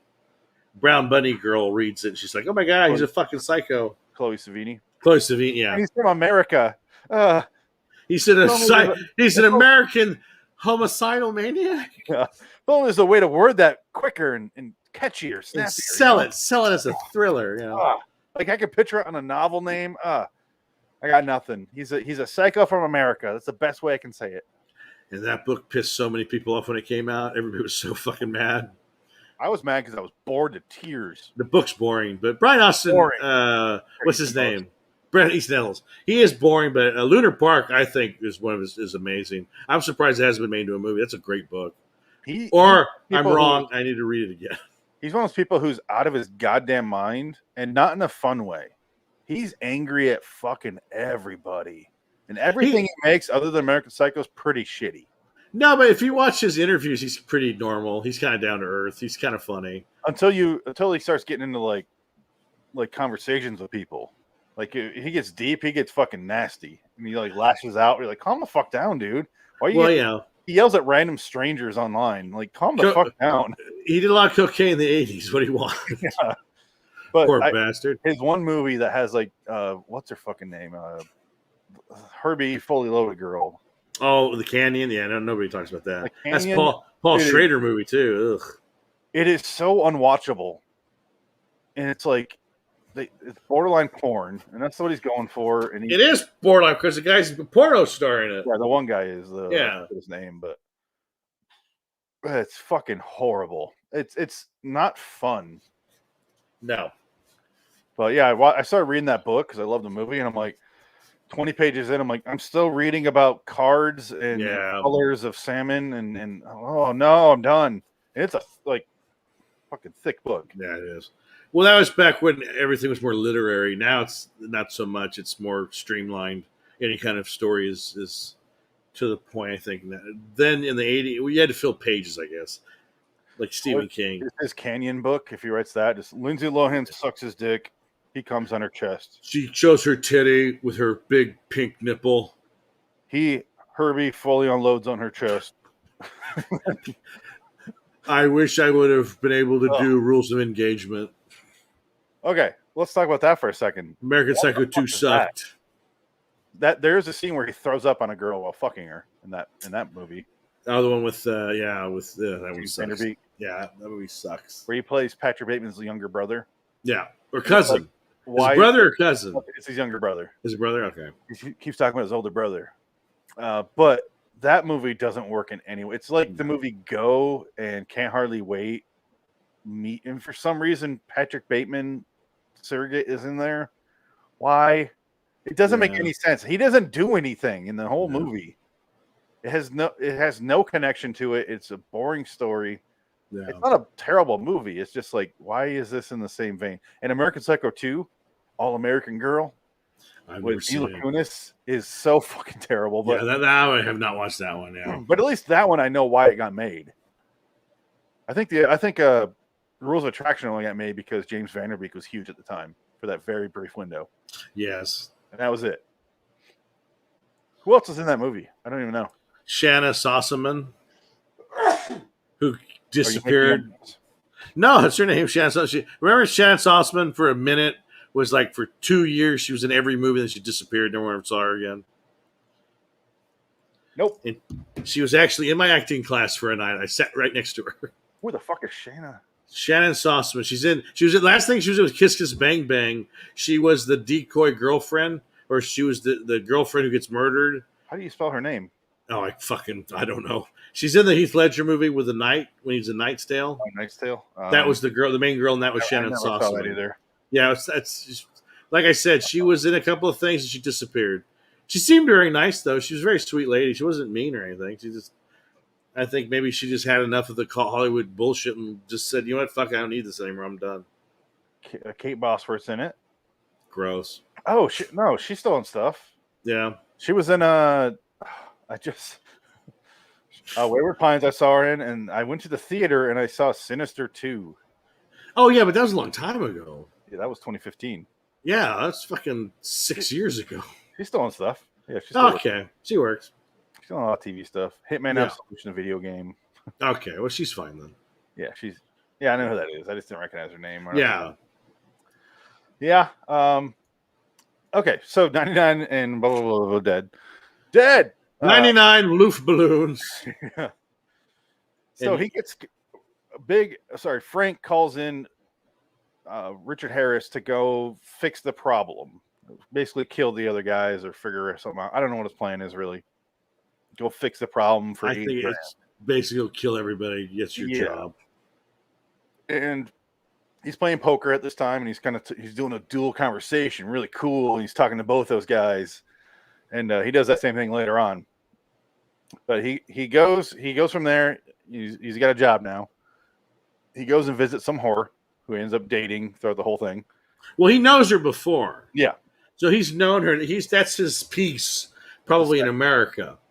And then he's walking around town. He gets shot at by a sniper, which I thought was great. That was a great scene. And he just randomly starts shooting a car to get it to pull over. Ends up being Big Frank. I think he knew that. I think he knew that. But like you're watching this, and I'm like, what the fuck are the odds that Frank's in there? I was like, oh, and then it was confusing. Yeah. This is where you get mixed signals in the sense of humor, because he's like, how you doing, Harry? And he's kind of sitting outside the car. He's like, bing, bing, bing, bing, bing. Shooting at him the whole time. And he's like, why don't you get in? He's like, he's get the suicide door, and he jumps in.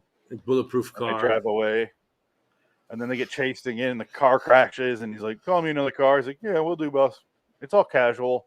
I'm like, the sense of humor, not working. It's not working for me. It's just, I think it's just such a silly thing I where wish it's it like, was played more silly. well, I think it's again, Frankenheimer isn't whimsical. He's not a whimsical guy. He doesn't like whimsy. God damn it! I'm not doing that whimsy shit. This is stupid. Where are we?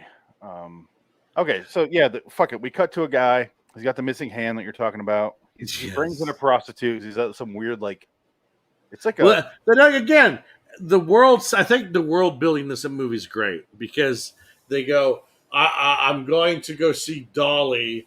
She's the top floor of this building with the red lights, and they think the red lights are for the airplanes, but no, it's because someone's getting fucked on the top floor or whatever. The residents here know better. Yeah. Yeah. And it's a whorehouse, but like a high end whorehouse, and the guy with one hand with his fucking claw arm, Dr. Claw. He brings in Nipple Girl. Yeah. Her tits walk into the room. Oh, she's there too. Oh, she's great. And she's kind of like, okay, and she gets in it because one girl just ran out crying. So she's like, all right, here I am. She sits down and he's like slowly talking. You can tell he's into some weird shit. And then he, gives her some glass of wine. He drinks it all himself out of the bottle. And then he puts the whip on. That metal thing. And then we cut. Yeah. And then we see Harry comes in with his men. He met one of his best friend throughout the whole movie.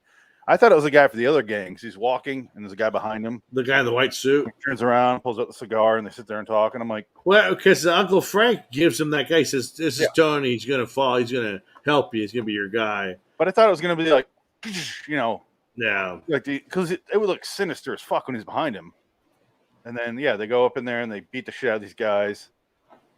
And then they go in here, and then that guy with one hand pulls the Nipple Girl, and he has the whip around her neck.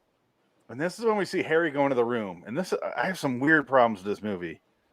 Didn't it sound like the audio they cut out the audio? I can't remember. Because watch, it's still sore at me, are you, Zuckerman? What a thing you did. You chop off a guy's arm.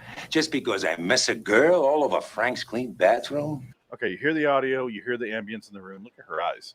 Yeah, she's all fucked up. But like, right somewhere around here. Yeah.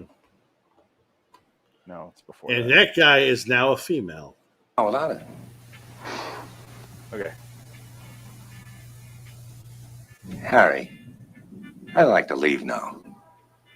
I'll get there in a second. I don't remember exactly where it was, but listen. See? They just cut the soundtrack. They cut all audio. It's got that weird ambient so weird 60s music. But like it's 1974. Yeah. Well. And it gets even weirder later. I'll cut to a scene that I was watching. I'm like, what is happening in this? It's a bizarro movie. That's why I kind of liked it. I don't know. It was just.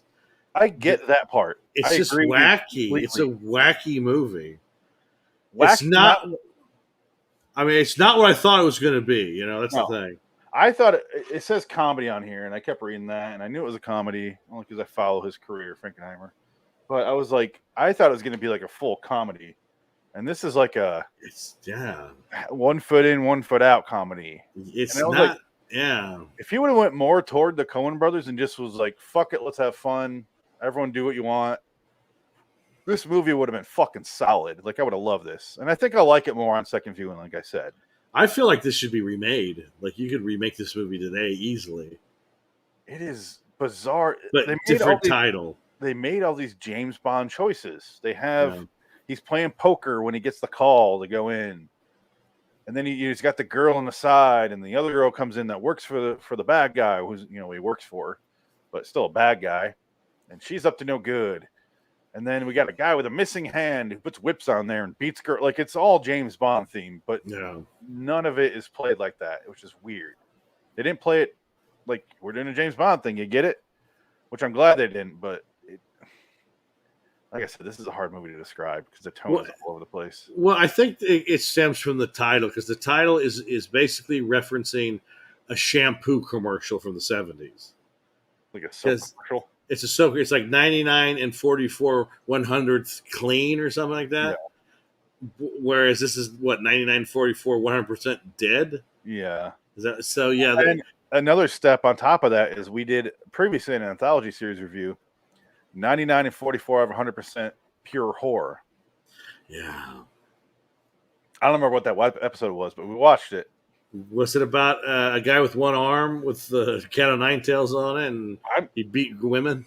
Well, let's look up what that episode was. I can't remember either. You want to continue from here when he has the girl choked and what happens in the rest of that scene? Well, just he drops the whore, and then Tony, the white suit guy, falls in love with the whore immediately. So her name is Baby, and he's Tony, and then Richard Harris is Tom and Buffy, yeah, because it's T and B. I thought that was interesting. So he has a girl, and the next scene is Richard Harris going to the art installation with seeing Buffy, and she's a third grade teacher, I guess, which is funny. And there's a whole it's this back and forth love story between them, which is like the crux of the movie, where she's like, "What are you going to do now, Harry, when this is all done?" He goes, "I think I'm going to go to Germany. I'm going to travel." And she goes, "You want a traveling partner?" He goes, "Maybe." Like, so he likes her. Are you saying you want to spend more time around me? Yeah. So you join me. Yeah. Oi, you want a drink? I'm drinking. I want a drink.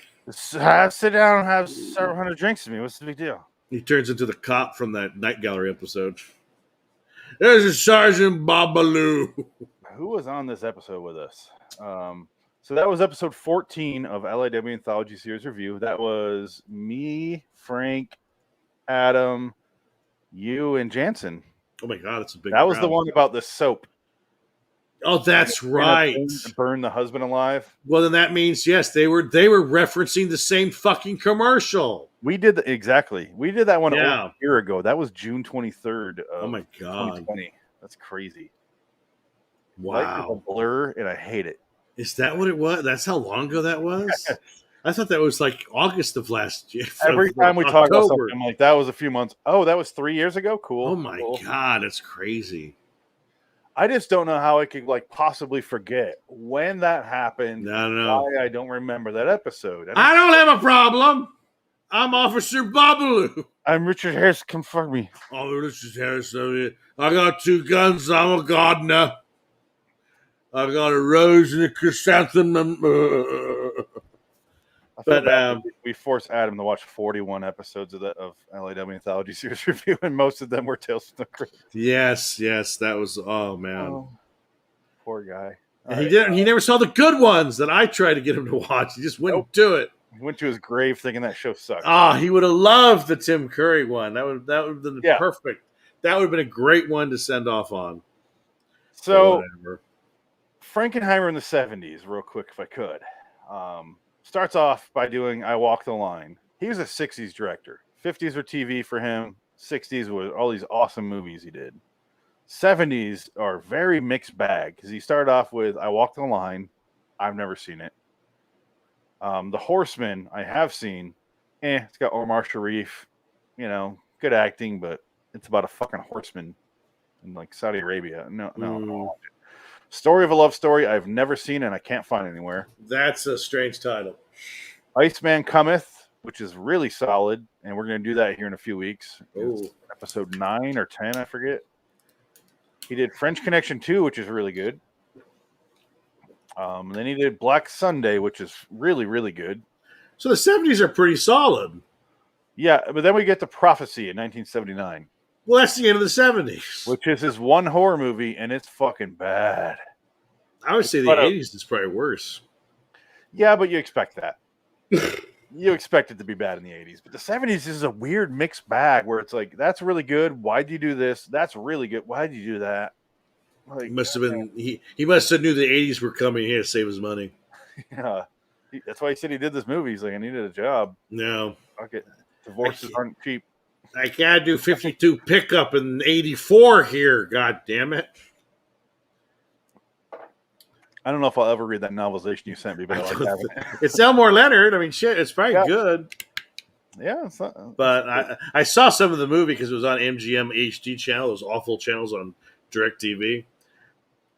And the movie itself was like, oh, this is pretty. I don't know about this one. This is going to be a slog to get through. Well, part of the reason I want to do this show is because A, I want to talk about Frankenheimer or someone. B, I've only seen like 3/4 of his movies. Yeah.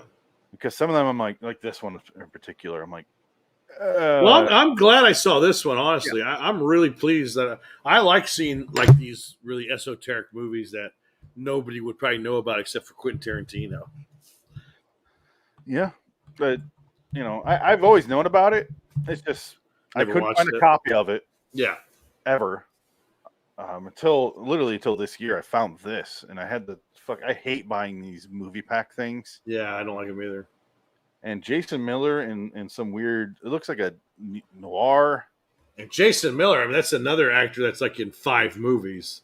Yeah, and they're all pretty solid, but just he was such a drunkard. He had fucking what's it called? Water brain or cirrhosis. Well, no, he couldn't remember anything because he was so drunk. Like he drank so much, his brain was mush. It's just like on Exorcist 3. That's why they had Brad Dourif come in because he couldn't remember any lines for Exorcist 3. So they had to basically Brad Dourif was brought in because of that reason. He couldn't carry the movie by himself. And it was so bad that the first cut of the movie, they went, "Oh no, we definitely need Jason back." So they shot the ending with him in it. They had to have him back for a little bit, and kudos to him because that movie's fucking awesome. Oh, I love Exorcist 3's amazing. It's a great movie. God, it's great. That's my favorite. Might be my favorite horror movie. See, after comedy, we're gonna do horror for on John Carpenter review. We're doing a comedy list, and after that, we're gonna do horror. That one's gonna be a little harder for me, I think. Yeah, horror movies. You know, they're particular for your tastes. Horror movies, though. There's some horror movies I love that, you know, definitely have some bad sides to them. Where I'm like, Freddy versus Jason. I love Freddy vs. Jason. The greatest horror movie ever made. I genuinely watch that movie all the time. Yeah, it's a fun movie. It's a funny movie. It's not supposed to be, the problem is for me, I'm not scared ever during a movie. So, but people are. And I'm like, but It Follows creep me out. Yeah. Because it's like, oh, they're just watching you. Like when he goes, oh, at the end, I'm like, I don't give a shit. No. But just the fact that they're just like, you don't know who it is, that's creepy to me. The idea. Yeah. There's only a couple movies that have done that ever. So it's a little bit harder for me. Because I want to put Scream in my top 10 because I do love that movie. I wouldn't put my top 10, but yeah. Yeah, that's fine. But I love that movie. So yeah. It's going to be weird. What happens next? Well, I just remembered as I said that. He takes the girl out. He gets rid of him. And then Jake, he goes, you can keep Jake. The guy that was unconscious. And then he takes the girl, throws her out of the elevator, and they get in there. Harry takes one last shot. And then Jake is so fucking dumb and out of it that he's like, ha ha ha. He thinks he's getting away, opens the elevator doors, falls to his death. I think he's scared. He does it because he's scared because there's Harris right there. He goes, ah! He doesn't look like.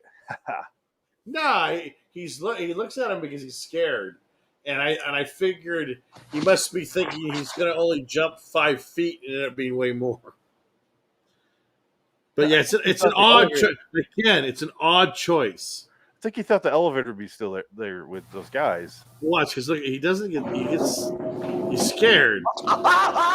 No, he starts to laugh at him, then turns into a scream. He's like, ha ha! I don't know about that. Did you hear him? He said, ah! That's all I heard. That's not a laugh. You're hearing what you want. Ah! I know Frankenheimer. No, I'm kidding. I know Frankenheimer. He told me it was a laugh. He said, shut the fuck up, kid, when I asked him a question. What are you doing here? Get out of here, goddammit. Get the fuck out of here.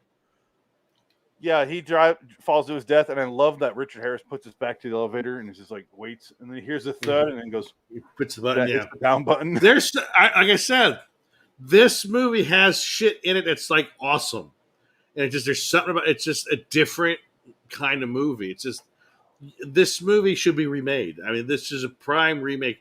this is what you should do with remakes. Take a weird movie that nobody knows about That almost worked. that almost works, and then turn it into something better. Like what Frank Whaley said. That's what we talked about. Swing Kids. There's a movie. Remake that. He goes, Nazi swingers. Yeah. Amazing. Let's do that. Let's make it better. But he goes, a movie that I was in. Let's remake that one. Another quote from Frank Whaley. Yes. What? Say what again, motherfucker? He's black. He's a black. Yeah. Can I have a bite of that? Yeah. My girlfriend is vegetarian, which makes me a vegetarian too. Frank Whaley has a weird career. Yes, he does. He's one of those guys that you could pick out in a crowd, but I can only name a couple things he's in, but he's in a lot. He shows up in JFK out of nowhere as Lee Harvey Oswald II. Yeah. I thought that was if I got paid $2 for a shot up target, oh, I'm sorry. I thought it was that son of a bitch Kennedy. What's that movie? He has a mustache and like longer, shaggier hair. Oh, fuck. It's like later in his life. Oh, he's in a lot of those. There's a lot of those with that hairstyle. I think it's a period. Oh, I'm not even going to worry about it because I'm not going to remember. Anyway, well, I'll look up Frank Whaley. Okay, so I already showed this with a weird cutout soundtrack. The next thing that happens is he goes down the elevator, goes to Frank, and then Frank's like, he's sitting there with his accountant, and he's just like typing into it, and he's like, bottle of this wine is $85, and they're talking about Big Eddie's wine shipment that's coming. You realize after 3 minutes of conversation about the prices of wine, that's what they're talking about. Because they don't tell you. It just starts mid-conversation. And then he's like, that's their breakage report. I want you to make sure it gets broken. Yeah. And then they send out Richard Harris, what's this, Harry Crown, to go stop this wine on the bridge and crash it in the river. They're doing a fucking Boston Harbor thing, I guess. And then it ends up being a setup because they knew they were coming. Yeah, this scene, I will admit, this is where I was like, wait, what the fuck just happened? Yeah. Because I saw a bunch of shootouts, and they eventually pushed a truck into the river or the ocean or whatever the fuck they are, the harbor. I don't know what city this is in, honestly. Frank Whaley's in a Twilight Zone episode 2002. Which one? Martin Donner, Twilight Zone episode, one episode 2002 doesn't say. Hold on. Future Trade, season 1, episode 20. Well, it's got to be season 1, but yeah. Yeah. Oh, that was only one season, right? Yeah. Yeah, right. Oops. They did 44 episodes or something that year, but I guess. Shit. But they pushed the car into the harbor. And I didn't see what the fuck happened, so maybe you could fill me in on this. Because the next thing I see, he's going back, and for some reason, he's at some girl's apartment, and all the women look the same. So I was like, "Is this the same girl who's that girl?" He goes. So they get shot up, and so he jumps in the river, and he's all kind of banged up because it was a big fight. The one armed guy was trying to kill him because it was. He jumped in the river. He jumped because he pushes. He goes to Teddy. He goes, "You got a place you can go?" He goes, "Sure." We get to it. He pushes him off the bridge, and that's when Richard Harris does his dive into the water. He does this really nice dive from the bridge into the ocean, and then he goes to he's at Uncle Eddie's girlfriend's house. Uncle Frankie's. Uncle Frank's girlfriend's house. The girl that ends up being the rat. That's who. Can I pause you right there? This girl confused the shit out of me because she looks like the other girl. Well, exactly. Yeah. That was one part, and I went, "Okay, she's a different girl." All she does, she gets him a drink. She sits down. She clearly wants to fuck him, and he's like, he reaches around like to grab her, and he grabs the bottle of booze and walks away. And then he goes in the mirror and he takes his robe off, and you see his ass. And I'm like, "Thank God for that shit in the mirror." You didn't see his big cock. It'd be a massive drunk cock. Well, he's British. It'd be. I don't know. He looked like he had a big dong hanging out when he puts his underwear on. Yeah, but who knows? I don't know. But she opens the slat and she's watching him, and he's kind of like, he already told the bitch to get him a robe. Yeah. And he comes out and he's still Not nude. the Bijan. He puts his guns on his shoulder. Yeah. He puts the robe on. He goes and lays down on bed. And she's like, "When's the last time you slept?" And he goes, 14 years old. She's like, "You rest. I'll When I was wait till when it's 14. ready." She takes off her robe, gets in bed with him, and she's like, "Harry, it's time." Yeah. It's like, okay. And he's like, "Shut up, bitch. Go away." He only has eyes for Buffy. But Buffy's so insecure, and I get why Buffy- she is when Yeah, you see that scene. But Yeah. Well, I was going to mention, that's the funniest part is when Buffy brings a school bus the next morning. This is the batshit Which crazy is shit that happened. Great. Maybe that's where fucking Nolan got the Dark Knight bus idea from.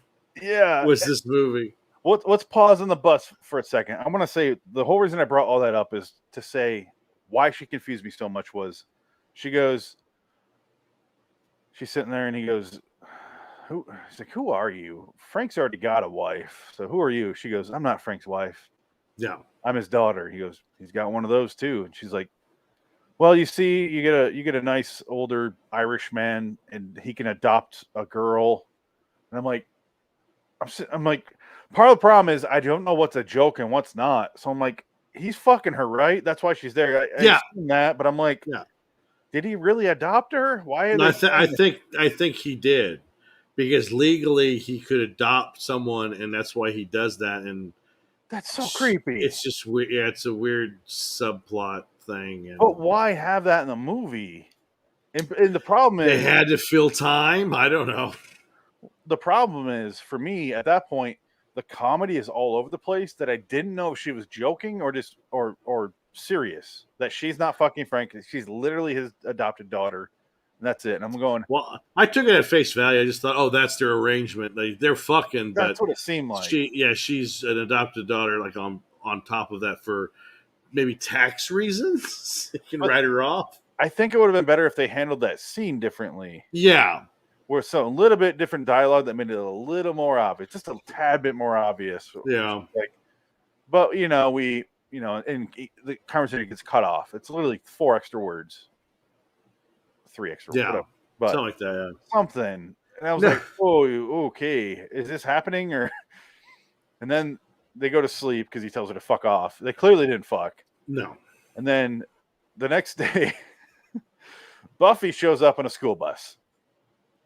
And storms in, and she's like, "Who's this girl?" And she goes upstairs, and she's freaking out on Harry because she assumes they fuck, because why not? I mean, she's wearing like nothing in a robe. It's a see-through robe. Yeah.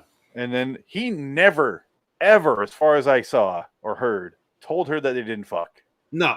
He never acknowledged it. And I think he does it on purpose because he's just like, he's basically saying, if you don't believe me, then what's the point? You're not going to listen. He never denied it. Anyway. So. Well, that's the thing. Like, he just plays it cool. But my favorite part was when she's yelling at him, and he gets up, he puts the sheet over himself, and he walks into the bathroom because he's covering himself, which was funny because, like, she's seen him naked. He doesn't need to cover himself up. It's like he's a little kid, and he doesn't want to show his wang. So it's right here. It's so funny. Yeah. It made me laugh. It's so goofy. Because he does it over the shoulder. Yeah. Yeah. She like, it's like he's wearing a cape. And he was already nude walking around. He doesn't give a shit. Looks like Woody Allen kind of there, a buff Woody Allen. What's it? Leave me alone. That's what a little kid does when they leave the room. Yeah, he's got his Dracula cape on. He's gonna go fly. Like, for some reason, they're freezing in the middle of the night, and they have to. Oh, it's funny. Yeah. I do that still to this day. If I have a nice blanket, I'll just wrap it around me and walk away. I live in Phoenix. I haven't used a blanket in so long. Yeah, you don't need them over there. I sleep and my fan is right here, like it's, and I sleep and I'm like 3 a.m. I'll like put a little bit on me because it's just a cold right there. Yeah, fatty parts like in my side, my lower. I get a little cold. I put the blanket on. It's the corner of the blanket. I have my own separate blanket in the side of the bed. Yeah, the corner goes on me, and that's it. Yeah, that's all you need. Otherwise, I'm just sweating through the sheets. So. Yeah. Well, no, we just got through we had 113-degree weather. We had 100 degrees for like 6 days straight. And then we had 2 weeks of that. And now we're kind of in the 90s now. No 100 degrees. And it's 94 right now here. Yeah, 79 right here. Yeah. So Yeah, no, fuck that. I ain't dealing with that. it's not that bad when you're inside, but I also burn hot too, so I sleep hot. So at night, Yeah. yeah, it's anyway. Yeah, he goes in there. She's like, "You're a piece of shit. I can't believe you. Like, I hate you." And he's just sitting there going, "Oh, Buffy." She's like, "Don't call me that." He's like, "Oh, girl." Just calling her girl here. Kid. Kid. Yeah, sorry. He goes, kid. All right, kid. I'll call you kid because I fucked you when you were 13. Yeah. Remember that night, you whore? But so they get in the school bus and there's a chase. There's a nice chase where she keeps getting madder because the girl keeps throwing herself onto Harry, like holding on to him and like being Yeah. really aggressively like, oh yeah, we fucked. You don't admit it, we fucked. This part made me laugh. And then she's just going, oh, and then she tries to kill her. She opens the door. She opens the door, yeah. Or she doesn't boot her. She swerves to the left, so she'll fall out the door. And Richard Harris catches her. Yeah. And he closes the door and he just looks at her and he just and it's a pretty decent chase scene. It's a pretty fun. Frankenheimer. Yeah. If you're not a fan of him at all, if you're listening to this, he's really good with cars. Yeah. He refuses to speed up the footage. He's one of those guys. He's an old school guy. So he made two phenomenal car movies. One of them's Ronin. Yeah. Which has the best car chase sequences ever. Yeah. Other car movie he did was Grand Prix. Sorry, not Grand Prix. Grand Prix with Burt Lancaster and a bunch of foreigners. Does French Connection 2 not have a car chase? It does. Yeah. Okay. But those are the first two that stick to mind where it's like, this is fucking solid. Mm. And in Ronin, they're going down the streets of Paris. And that's just what happens. They don't speed up the footage. He's like, I'm not doing that. I want this to look real. And holy shit, they just did it. They just sped through the alleyways of Paris. Wow. And they don't fuck around. And Grand Prix is like literally about racing, but it looks fucking awesome. And he does the Michael Mann thing where he'll set before Michael Mann did it, but he'll set the camera on the front of the car and you just watch the guy racing. No. It's awesome. That's a good movie too. But the problem is it's like 3 or 4 hours. Yeah, that's But it's good. That's a long one. Yeah. But yeah, this movie, the car chase sequences aren't that great, but they're fucking good. She's driving a school bus. Yeah, it's a school bus. Yeah. Swerves, like whips the tail of it around, and another guy's chasing him in a car. And eventually she goes down in a parking structure. She takes a sharp turn, goes through a parking structure. She gets to Uncle Frank's place, and she kicks him out, and she drives off. He's like, "Where you going, girl?" "I'm going to school." Yeah. Yeah. A good joke. Yeah. Because she's a teacher. She's a third grade teacher. Yeah, and then she leaves. After that, he drops her off. He drops the girl off, and then he goes somewhere else. He goes to a grave site, right? He goes to the graveyard. Well, no, Eddie wants to talk to him. Oh yeah. That's why, and they go to a cemetery. Takes him to the cemetery, and that's where you have the whole. You want a cigar, Harry? I get him from the same kid who gives them to Uncle Frank. Huh? He's like that. That's his character. He goes, I want you to work for me, Frank. This is Eddie. Yeah. Right here. This is the scene I watched. I mentioned earlier where I'm going. What's going on? Yeah. Not the scene didn't confuse me. The problem I have with it is why did they shoot it with green screen? Watch. Is there green screen? I think it's just a still frame behind Eddie. Is it? And he is acting in front of a still frame. Mm. Watch this. It's coming up. Watch. See? Still frame. Maybe it's not. He's moving. Yeah. But when I watched it, I was like, oh no. I want you to work for me, Harry. It's just shot, it's an odd angle. It's not this one, it's the next shot where it shows the over his left shoulder too. I got a contract. I could have broken it. A bullet in your head, one in your gut, broken twice. So they're moving, it's fine. Is there much choice? When does this happen? I don't want to play the whole scene. You're out of your mind. Right here. Oh. Are you going to stand up to that? They're moving. Is there going to be a yell from the wolves? Why does it look like this though? Well, I think it's because it's too separated. The shot they're in a soft focus and he's moving, and I think that's what's creating a distortion. So let's say they're really moving. It's fine. It's not. I don't think he's actually there or Richard Harris are actually there. I think this is all like him and the tree and the head are all put in front of this screen. It's like rear projection. They look so completely separate from them. Yeah. The lighting doesn't match up. His shadows don't make any sense. Well, I think he's too far away from the guys, and Richard Harris is too close to the camera. I think that's the problem. Well, and look, yeah, light on this side of the face, light on this side, light on this side of his face. It doesn't match. Nothing. Are you saying it's a conspiracy? No, I'm saying they rear projected this fucking scene for some reason. Maybe they didn't get the actor or something, but we'll play it out. Let's see how it looks. There's going to be a squeak from the rats. There won't be a sound when it's over. It's clearly on a soundstage. Everything will be back to the same, except for one thing. There won't be any Frank. There'll just be me. Maybe that's the problem. Maybe it is a soundstage and the background's fake, but the guys are real. The guys are there. They aren't as wooden as I thought. They are moving. They're moving. Look, that's studio lighting on his head. Well, that's probably what it is. The background is it's rear a screen, and then these guys are real here and here because maybe they couldn't get it on that day because it was too audio much issues. Maybe because outside is location. So yeah, it could be a number of reasons. But isn't that weird? It's just a pickup shot there. It's But they do the whole scene this way. Well, I mean, shit, I'm sitting there watching, going, nothing is matching here. Like you recognize when stuff doesn't make sense I'm like, something's weird here, and this is clearly it. Like the lighting's on the opposite side. It's blue light. It's clearly up above. It's like their light is on the other side. I think I was just too focused on the cigar smoke. I was like, oh, I want a cigar. It was just so shocking. I'm like, oh, what the fuck am I watching? I couldn't figure it out. I have a contract. Yeah. Yeah, this guy's moving. So there's nothing bigger can happen to a man than getting what he wants. You got the smoke coming, so the foreground's got smoke, so that's real. Then they show here. See, the lighting's completely different. Well, maybe they ran out of time, and that's probably the shots were all fucked up because the sun was going down. Yeah, it's just that might be it. That might be it. All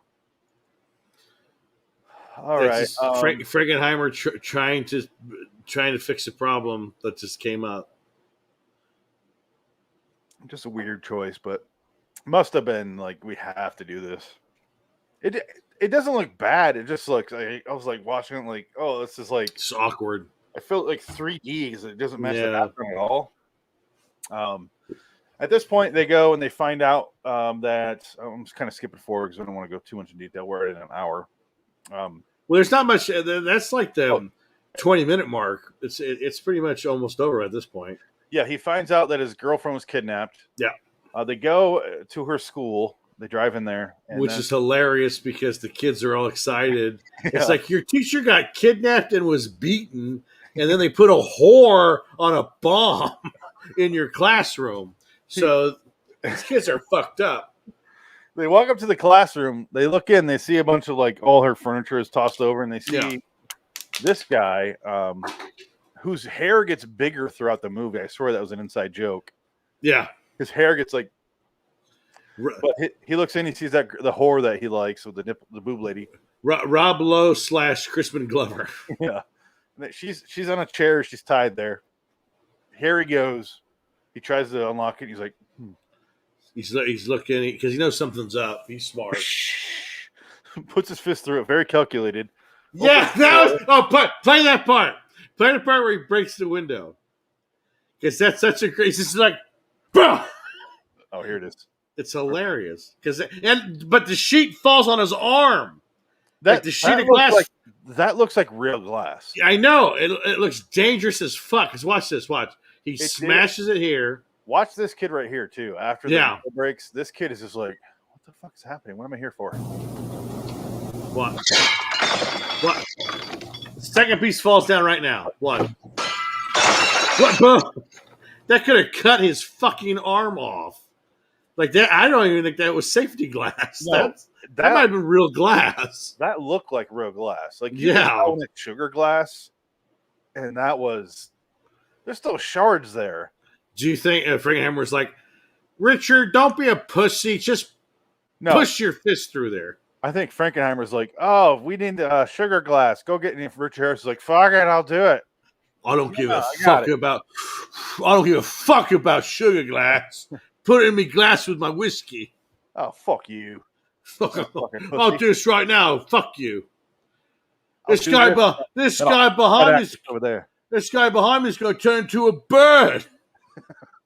James Marsden here is going to turn into his hair is going on control. He's got his haul on a bomb. I gotta go get the bomb off. Which reminded me of Lethal Weapon 2, by the way. Yeah, the toilet one. Yeah. That's where this comes from. No. It was, they go in there and Richard Harris is like really takes his shoes off and he's very carefully walking over everything because he figures there's a bomb in there. And, he starts to figure out, and he takes the box off a shoebox, the lid off a shoebox, and he sees that there's like a counterweight and a bullet. Yeah, that was odd to me because I thought it was going to be like a bullet was going to shoot into her ass. Yeah, but there's a bunch of C4 right there. Yeah, and then there's What's C4. The bullet for? I guess it's a bomb. I guess it makes a spark, but I was like, yeah, I don't know. Yeah, pull it out. We're good. But yeah, he takes the thing off her very slowly. It goes on forever, but it's also an effective scene, so I didn't mind. It's really good. Yeah. It is. He's very careful. And then she's out of nowhere. She was working earlier and she takes calls. And I was like watching the scene and I only had it quiet. And I was like, all right, it's really quiet. So I turn it up and she's like, Benjamin! I was like, oh! Yeah. That's it. I can't stay still anymore. Whatever his name is, I forget. Benji or yeah. And he goes, baby. And he's like, he starts to walk in there and Harry's like, shoes, come on. He slowly walks in, and it's just him taking off 4 things. That's all it was. Well, it was taped string on her body, and it he's taking the tape slowly off her thigh because there's a scene where he takes the coat and lifts it and sees all the tape, and she goes, "I don't think I can do it." She goes, "You're gonna have to shut up, shut up. You're gonna have to do it. Stay still."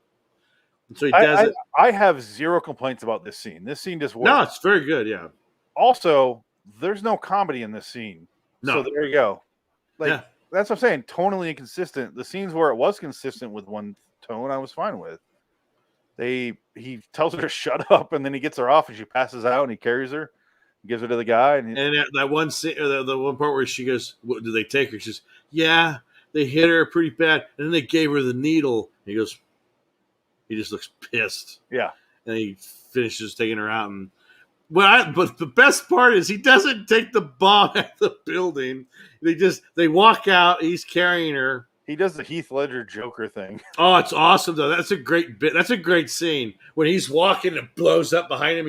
He's pissed and he's gonna go kill everybody.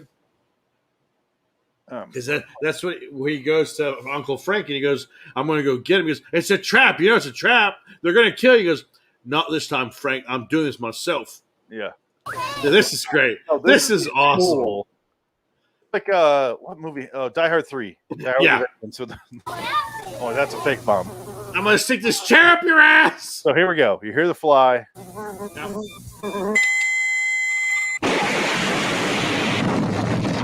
He gets the Heath Ledger Joker walk. Yeah. Explosion. And all the kids are happy because they don't have to go back to class. Yeah. Ever, because this is a fucking bomb. Part of the building fell on them. No, but that was the 70s. Kids were made different then. They didn't have no pussy teachers telling them, "We have to talk about your feelings." They probably were just like, "Oh, go back to class. But my seat's on fire. Shut the fuck up. Sit down, you little brat." Are you on fire? Different. Then shut the fuck up. A different time. You want a cigarette, kid? You want to smoke? Oh, man. So what happens after that? Yeah, he goes Lethal Weapon ending when they go to the factory and then he goes. No, it's not even a factory. It's a laundromat for like hotels, and that actually was an awesome scene because the workers are working, and it's so loud they don't hear the gunfire, and like they're shooting at each other, and a lot of shooting. A lot of shooting's going on, and then the alarm goes off for the day. At the end of the day, bell hits. So they all walk out, and then they have the gun. The gunfight's pretty cool. It's a lot of fun. The action set piece at the end is actually pretty good. And Richard Harris is on all the conveyor belts, and he's going through the machine with his two guns, and then he gets a machine gun and he takes out everybody. Now it's Die Hard 2. And then it's Die Hard 2, yeah. And then Uncle Frank, he fights the James Bond villain, and he cuts off his mechanical arm, and then he punches him into laundry detergent a pool of laundry detergent. They have like a weird shootout where they shoot all the guys in the office. Yeah. A lot of this is reminding me of the video game L.A. Noire. Yeah. But they go in there, he shoots them, and he goes, eventually it's just, what's his name? And he knocks him off that thing, kills him with the detergent, like you said. And now it's just Big Eddie. Yeah. He's got the girl. She's clearly like doped up. And then he's just like, well, that's when he backs out of the room, right? And that's when he kills the guy. But then it's just Big Eddie left. This is where I get confused and hard to describe. Because it's kind of like the same thing 2 or 3 times in a row. Yeah. Big Eddie, he gets shot. I'm trying to remember exactly how this went down. No, well, because Richard Harris is fighting the James Bond villain. Yeah. And as he's coming back, Uncle Frank kills Fast Eddie, Eddie. And he shoots him because the girl. He shoots. It looks like he shoots the girl in him, but he just shoots Eddie, and the girl falls out of his arm, and he falls down. Yeah. And then Uncle Frank comes up to him, and Eddie goes, "I had a good run, didn't I?" He goes, "You sure did, kid. You sure did." He goes, "I almost beat you." He goes, "Yeah, you did, kid. Good job. You did a good job." He goes, Hey, Uncle Frank, I want to leave you something. Your girl, she worked for me. And he dies. Yeah. That's it. Yeah. Well, that's why I doubled it up in my head where I thought he went after Eddie, and then James Bond villain comes out, and then he goes back in there. But no, those separate scenes. But yeah, you're right. No, it happens. Basically, Uncle Frank just shows up out of nowhere. I was trying to remember which one of them was shooting the machine gun, and Harry just holds up another guy who's screaming. Yeah. That's before. That's when the one armed guy comes, and he. That's right. There's a guy. It's right here. It's so great. This made me laugh. Just how much he screams. There's a guy who he shot. Like I said in the L.A. Noire thing, when they're going up to the office. So was this guy just pretending to be dead so he didn't want to be bothered? He was injured, maybe pretending. I don't know. I don't know. He's like laying over a railing, and then Harry walks up behind him after he had to talk about his ivory guns, and then. He's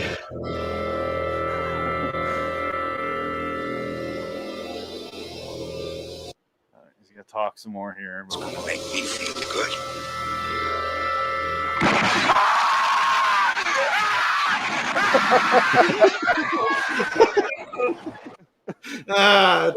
It's so bizarre. It's so weird. He screams. It makes that scene. Oh man! Like that first bullet brought him back to oh no! Oh man, it really hurts. I don't like getting shot. This sucks. Not a good way to wake up. What? I'll never complain about waking up to the UPS guy again. Doorbell. That's got to be worse. My god! Yeah, that part made me laugh. I thought that was great. So straight. Shit. There is some stuff in this movie that is fucking hilarious, and it's on purpose. You're not laughing awkwardly at the movie. Yeah.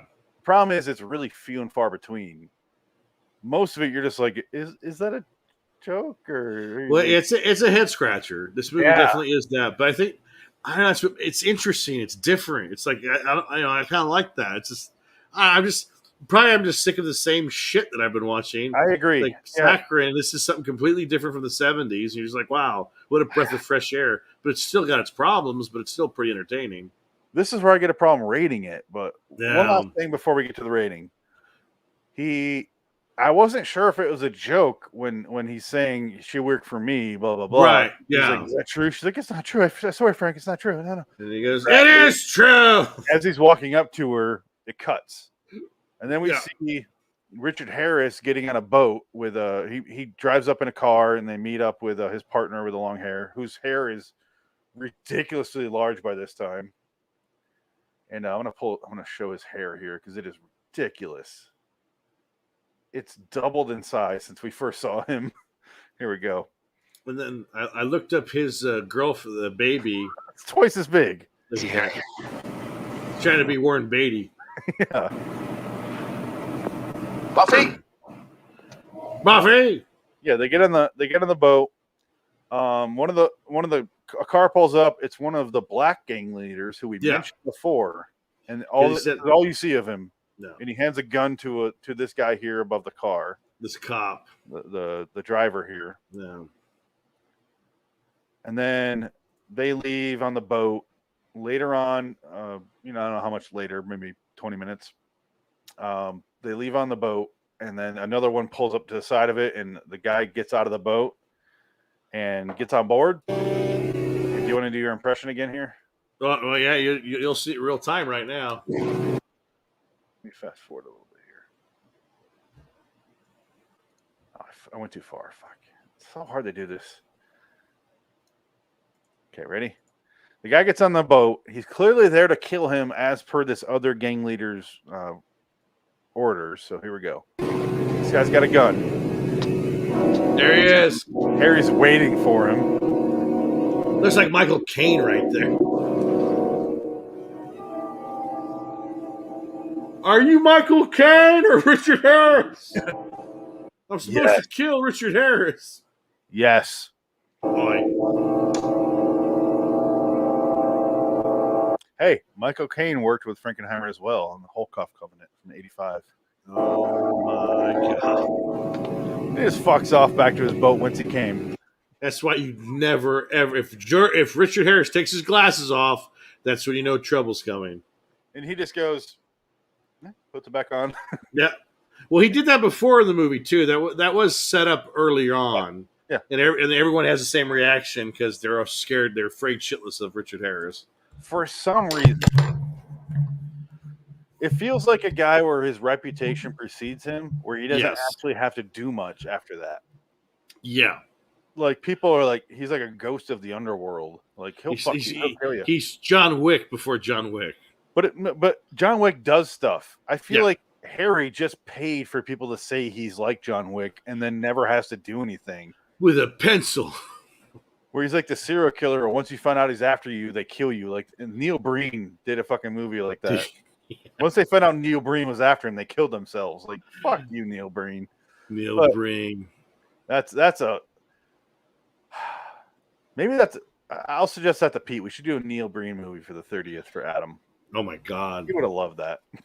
Oh, Jesus. Yeah, that would be amazing. I'll suggest that to him. Yeah. I could play the movie, too. I don't think Neil Breen will sue. He will. He's a real estate guy. He has a lot of money. Why are you doing this to me? What is this movie for? Why am I here? Fucking Neil Breen, weirdo. Anyway, that's one more scene after that is we just see the ocean again, where this is our other our bookend, where it's just and it's Big Eddie and his girl, the adopted daughter of Uncle Frank. Just and we get the same voiceover again, which is just so fucking weird. Yeah, that's why I feel like if they didn't know how to end it, so they just kind of fuck it, let's do this. If I want to share anything from this, it's gonna be the opening, but let's just see the ending real quick. Later, they come to an end. You see.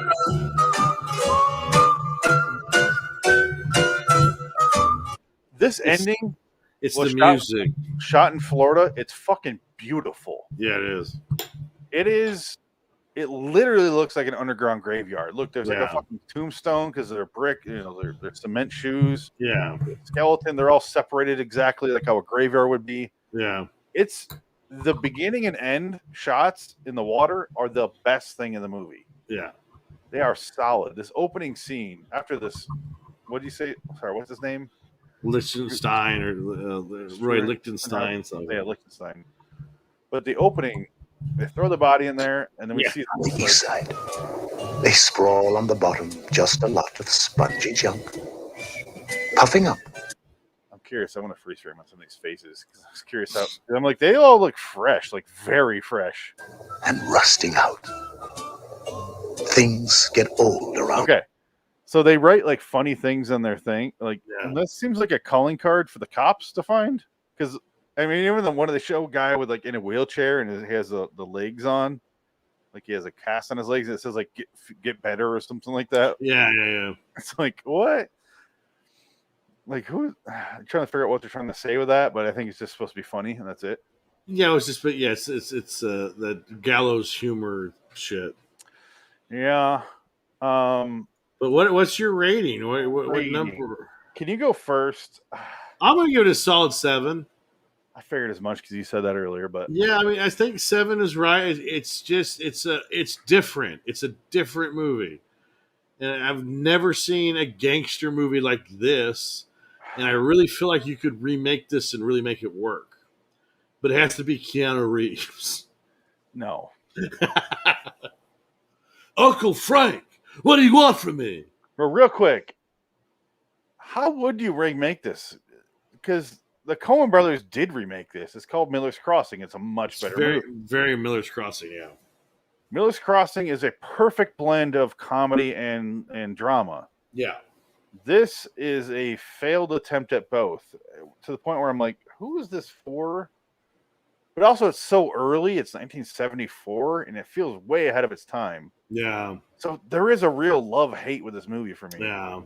I loved half of this, and I hated the other half. Yeah. So I'm going to give it, this is how you know I'm being honest about Frankenheimer. I'm going to give it a 5. Yeah. I think I will like it a lot more on subsequent viewings, but... Well, I can safely say I'll never watch it again, but I did enjoy it. This is a movie where next time I see you in person, which, if it ever happens, fuck you. We should watch this together because I am curious. Yeah. I want to focus on it and be like, all right, we need to help each other here because this is like a weird trip of a movie with having no story. That's a hard thing to do. Yeah, like it wasn't. Like, it's just the basic hired gun comes into town movie. It's just that's all it is. But I feel like we just watched Tenet, where I need to like sit. Yeah. Like wait, what? Slow down. Rewind. And I'm like, but it's this fucking like joke around movie. There's nothing serious about it. Did you see Quentin Tarantino's one-word review for Tenet? Did you just say no? No, he said perfect. Oh, okay. Tarantino likes big movies like that. He likes everything. He does. Tarantino doesn't have a I don't like filter, which great. I wish I could view the world that way. Wouldn't that be great? If you that's how I say like on Family Guy where he goes talking to a bisexual, he's like, when you go or a gay guy, he goes, when you go to the locker, is that like supermarket sweeps or is there some sort of I forget the word he uses, but I wish being bisexual, that'd be great. Like anybody, yeah, fuck, I don't give a shit. I'm ready to go. Great, like it really does. Like if I was into that, fuck who's nearby. Well, I think the problem is the aftermath. Once it's done, it's like, oh, well, what do you say? Bye. Get out. I don't give a shit. It's like any other day. After that, get out. You still have a personality. We can say, get the fuck out of my room. Okay, I'm done. You can go now. Get out of the hatchback, bitch. You're not gonna sleep here tonight, are you? It's my car. I figure since we're both dudes, and I do dudes and girls, you just leave without me asking. But you're kind of like a soft chick. Get out of here. Who leaves the Wendy's dumpster first? You or me? I don't know. I mean, I'm waiting for that Frosty to throw itself down here. Hey, if you're fucking dudes, you might as well fuck them in a Wendy's dumpster. What sounds so fascinating to me about two guys is the pretense of I want to hang out with you for you is gone. Yeah, no, that's what I want to fuck you. And that's what my gay friend says. He says, it's just so much. It's easier. He says, you just hook up and you go. You're done. It's like that's it. You don't even need to say goodbye. Yeah. Just You know how many times I've had to just like I was trying to go to sleep and she's like next to me. She's next in bed and she's like, it's like 4 a.m. Are you going I'm home? gonna say twice. Are you gonna go home now? It's 4 a.m. I'm trying to go to sleep here, and you're parked in my parking spot. I was just parked in your parking spot. You're You're in mine, and I don't want you there. Can you go? Can you go home? No, you call the cops, and so there's a woman on my bed. I didn't. I don't know who this bitch is. Can you get her out of here? No, that's when you get a rape charge. So maybe that's That's very bad idea. Yeah, you gotta have security cameras in your house if you're gonna do shit like that. No, I haven't signed a waiver before any time. I have Even that you have to have on camera. Well, I got the camera, just like just to get Dennis from, just like American Psycho. Yeah, you gotta have a loop and like, hey cops, watch this. You're just like talking to them in real time. Hey cops, I'm gonna say I raped her. No. Are you authorizing this? Yeah, you are? Okay. Total consensual. 15, you say? Oh, shit. $15? Yes. Yeah. Shit. Oh, well. So, Dick. Back to prison for me. Hopefully I get the same cellmate. I will say this. First of all, I have the disc here. It looks like there's cum in her eye. Yeah, slightly. Big giant mouth. It is a pulp comic art. Yeah, it's an this has some weird artwork on here. It's an odd choice. Really a Bond thing. Look at it. Yeah. Clearly going for James Bond. Look at that. It's just 100% James Bond. Yeah. What was the company that released it? Was it United Artists or MGM, or who is the distributor? MGM, but this is Fox, 20th Century Fox. Okay, Fox. Okay, interesting. Yeah. Maybe that was their marketing department. They're just like, oh fuck, how are we gonna promote this movie? Fuck you. There's like James Bond. Let's do that. No, that's clearly all chosen by the opening credits. Clearly what they're going for it. So yeah, just a strange movie. Well, I think what hurts it is oh shit. What hurts it was the music choices. That weird, that kind of goofy music. Boom. Oh no. Yeah, I hate that. It's awful.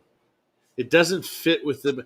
But I was trying to think, like, was that because of the Sting had come out and they did the same kind of musical cues, and that's what they're ripping off? If that's true, that's sad because The Sting is an Oscar movie. Yeah, that's a really fucking solid movie. But was the Sting before or after this one? That's 73, right? Yeah, I think it is. Yeah, so this is after the Sting. It's that one between the Godfathers, right? So that's 73. Yes. So the first female producer to win a Best Picture Oscar, Julia Michaels or Julia Hail Phillips. Vagina. Yeah, it's great book, by the way. her autobiography, where she's just a coked up whore. I stung her. She's great. She basically shows you how Steven Spielberg is in real life. She kind of like he's just a user. He's just I hate Steven Spielberg. He's such a little scumbag. Yeah, he's pretty much done now. I think in 2000 or so he leveled the fuck out. That's why Karen Allen's like, all right, I'll work with him again. He's not a piece of shit anymore. And that was his prime. He was so fucking great. But no, that's when he started going, I'll shoot these scenes. Everyone else shoot the rest. I'll shoot 20% of the movie. You guys shoot the rest. He does that now. Yeah. Well, he's Ready Player One. He probably worked on that for like 2 weeks. He's probably in the booth going, more CG. Well, it's George Lucas. Sorry. Can you put more CG on that? My coffee. I have some CG gel over him. Yeah, do that. Yeah, he's a weird man. I've never really loved Spielberg. It's a love-hate with him. I like his movies, most of them. I don't like all of them. Yeah, I think he's probably an 80% to me. this is where Adam and I disagreed mostly on movies. He likes the big tentpole movies like Jaws Yeah. and like the big spectacle movies, and I'm like, Jaws doesn't. Adam sent me Jaws twice. He kept sending it to me because he sent it without a disc. He's like, fuck, and he sent it again. And then he sent War of the Worlds. He didn't, in the DVD case he sent me, it didn't have the disc, which I have. If you want that disc. Hold on, I'm going to show you something. Bought me the Criterion Collection Blu-ray, and I'm like, fucking awesome, man. Like, but he loves those big movies, and I was like, I like the indie / not like indie like This pisses me off too because Adam would have fucking loved this, and I was getting ready for him when next time I saw him, but yeah, you showed the group that, but yeah, no, oh, so fucking great. He's got a beer. It comes with a beer can. How fucking great is that? Yeah, it's fucking NECA. And again, next week we're doing our tribute to Adam. Always on our side. This is for the LAW side because I did 207 podcasts with that man. It's a lot. And I talked to him 6 to 8 hours a week, and then every day I talked to him. So yeah, it's definitely weird because there's stuff I wanted to show him and stuff I want to do with him, and yeah, none of that. I can't do any of that now. No. And it's been weird at my house because she's like, "You all right?" I'm like, "I don't know." Like I'm taking it harder than I expected. Yeah. Like I'm not okay. Well, I mean, it's lot. I mean, yeah, you gotta, it's one of those things. It's weird. It's surreal more than anything. It's like, yeah. And he was young. I mean, 47 is way too young to die of something like that. And it sounds fucking horrible. Yeah. Because he had the surgery. I guess I'll share a little bit here. He had the surgery. He was having problems with his bowels, like blockage after the surgery. Is that what That's it why was? he's in the hospital for so long. He finally got released. He's all excited. And I was talking to him. I'm like, yeah, you get to go eat cheeseburgers. He's like, not yet. I was like, all right, well, let me know when you can. And we're fucking around. And there's nothing. And so I'm like, oh, he fucking died of like intestinal blockage. What a literally shitty way to go out. Yeah, like that's fucking painful. Yeah. And that it's fucking bumming me out. And yeah, it's I don't know if you saw my goodbye to him on the show the other night. Yeah. Yeah, I didn't expect to be like emotional when I was doing that. And I was like, yeah, it kind of starting to come out. Yeah. Because I immediately went into like I need to talk to his family and figure out what they want mode. I'm trying to work on stuff, and so I was just realizing like I haven't really processed it yet. So yeah, next week is we fuck around on this show. We were joking like we're dropping like flies like Final Destination, but that was like before it was real. Now it's real. Yeah. And I want to do them right. So next week we're doing Eye of the Beholder on Monday actually. That was his favorite episode. We never got to talk about it together, which sucks. I always wanted to. He loved that episode. I don't get it. Again, he likes the big episodes and the big movies, and I don't get it. We have Hitler with a retard face. You have to look like me. I call him Pig Hitler. Pig Hitler, yeah, that's right. And then after that, we're doing X-Files. On Wednesday, we're doing X-Files 220 Humbug because that's the last episode he chose. That'd be fun. And that's what we're doing there. And he loved Carpenter. He loved himself some Carpenter. So this is where it's weird is the reason we started that show. I mean, you and I talked before because it was just you and I in episode 1. And I said, like, we did this because Adam loves Carpenter and I wanted to talk about it with him. He wasn't there for the first episode, but that was the plan is to have him come on. He just couldn't make that first week. Yeah. And now it's a show we did with him. And we barely covered like half Carpenter movies. So I'm like, that's going to be weird to do without him. But we're not doing that until July 28th, which we'll do our top 10 comedy movies. So we can fuck around then and make Adam ghost jokes.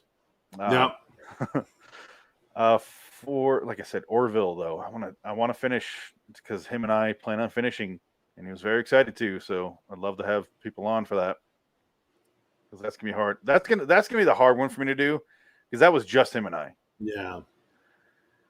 That one you should probably do like guest hosts for the whole thing because there's not much left to do that one. You got like maybe Pete on there and get maybe Nick and No, I need more because we're only 6 episodes done out of Okay, out of 30. what, like 30? Yeah. We barely even touched the surface, and I have all these posters with me and Adam on there, like I did with you in the stand. No. Like it was just you and me in the posters. I did the same thing with Adam, but there's way more episodes, and I'm like, just in this weird spot, and I'm like, I don't know. But not trying to get too serious tonight, but it's definitely on my mind. Well, it's just gotta talk about it. Yeah. It's what happened. Next week we'll talk in way more detail. And we'll have more news. On the 30th of July, we're doing a thing on Pete's channel, which is his fucking title is The Place to Be Reviews on YouTube. And also Adam, I'm going to stream on his YouTube page. It'll be the last video on his page. I figured it'd be a good send off for him. Yeah. And then I'm going to disconnect from his channel and just ride into the sunset. Yeah. So the 30th of July, we'll do a weird movie review. Now I want to do a Neil Breen movie, though. Because I think Adam would have fucking loved and hated it. Yes, he would have. Or should we do a Len Kabaczynski movie? Oh, yeah, maybe do Glenn or do Samurai or Miami Connection, because you always talk about Miami Connection. That's one thing we talked about, Pete and I. Yeah, because I think they did Miami Connection, though. They did, twice. Yeah. So maybe they should do another Dave Sedaris movie or whatever. Yeah, Andy Sedaris. Dave Sedaris is the satirist. Andy Sedaris is the terrible filmmaker. Yeah, and then Amy Sedaris is David's brother. Sister. Yeah, his brother. Yeah, sister. It's no, it's all right. Yeah, exactly. Well, he's a no. Yeah, we talked about doing Miami Connection. Maybe it's on the short. You know what we should do? Ninja 3, The Domination, the Ninja 3, because that's the one that he always talks about, and we haven't done that one yet, and that movie is worth watching with a group of people. He did it though. For Adam, did he do that one? The question is, do we do a movie he wanted to watch or one he did and loved? That's where we get into the weird. Yeah, I don't know. Pete and I will talk. He messaged me because he sent me that link, and I was like, I woke up from a nap. I'm like, what the fuck is this? He's like, I'm like. I checked his YouTube page. I'm like, oh, tribute to Adam. And I'm sitting there. I'm like, I'm going to hate myself if I don't jump on. So I fucking had to. Yeah. And then by the time I was like, they're talking. I couldn't jump on because there's only 6 people you could have on there. And I'm waiting in the lobby. I'm like, and they're talking about Andy Sedaris. I'm like, Adam loved his big fake titties. Yeah. Finally got on and we talked about it for a while. And Pete's like, I would have hated if I didn't have you on. I was like, yeah, I would have hated myself too. So. Or we could watch Raiders of the Lost Ark. Ooh. That's that. I mean, shit. If anything, that is who Adam was, is Indiana Jones. Yeah. Maybe we'll do that. I don't know. Because we can talk, because Raiders of the Lost Ark, it's got that rub in there where did Indiana Jones fuck Marion Ravenwood when she was 12 years old? That's the big one. That's the big controversy of that movie. Did he fuck that dog named Indy? Did exactly.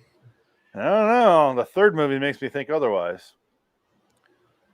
Okay, a couple things I want to say, non-Adam related. We're done with you, Adam. Yeah, it's over. Done. Goodbye. But next on this podcast, I have the next 3 episodes chosen. Next episode is going to be 1957, a Playhouse 90 episode written by Rod Serling called The Comedian. Oh, no. It's written by Rod Serling.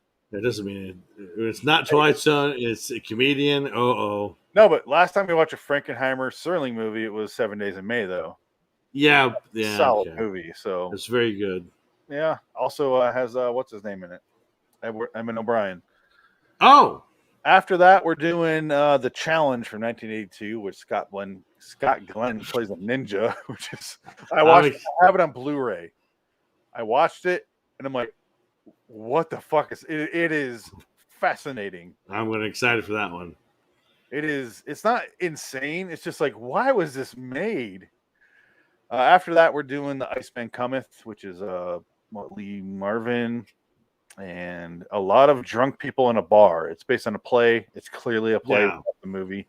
There's 2 versions of the hard drive. There's the extended version, which I've never seen, and I'm going to watch. It's 4 hours long. Wow. The other version is 3 hours. Oh, my God. So I'll be here alone discussing that movie Ah! because you and Jansen are not going to watch it probably. I'll probably watch it. That's a good movie. It really is. Yeah, It is real slow. Well, yeah, if I sat through Andersonville and this and Birdman of Alcatraz, I think you can do this one. I really enjoyed Iceman Cometh. It's not nearly as good as other movies, though. But it is really good. Well, I want to see the play, so yeah, I'll watch it Yeah. because I've never seen it. I'm I'm curious. going to watch the extended version because I've never seen it. Yeah, why I've not? only seen the original version once. So, anyway, let's get out of here, right? All right. We're going really long. Shit. All right. Until next time, in the meantime, I'm Phoenix West. Ticket. LIWstudios.com. So long, Adam. Bye. Bye, you ghost bitch. Richard Harris is cool. You ghost bitch, Richard Harris. Richard Harris is dead too. Everyone's dead. Emmett O'Brien, Richard Harris, Adam, Robert Shaw. Robert Shaw, I mean, they've been dead for 50 years, but sure. Dick Donner. Fuck. Dick Donner, Frankenheimer. God damn. Serling. Fuck. This is a cavalcade of death. Harold Ramis. Oh, I'm trying to think of other. Bill Paxton. oh man. Bye, Billy P. Bye, Adam. Bye.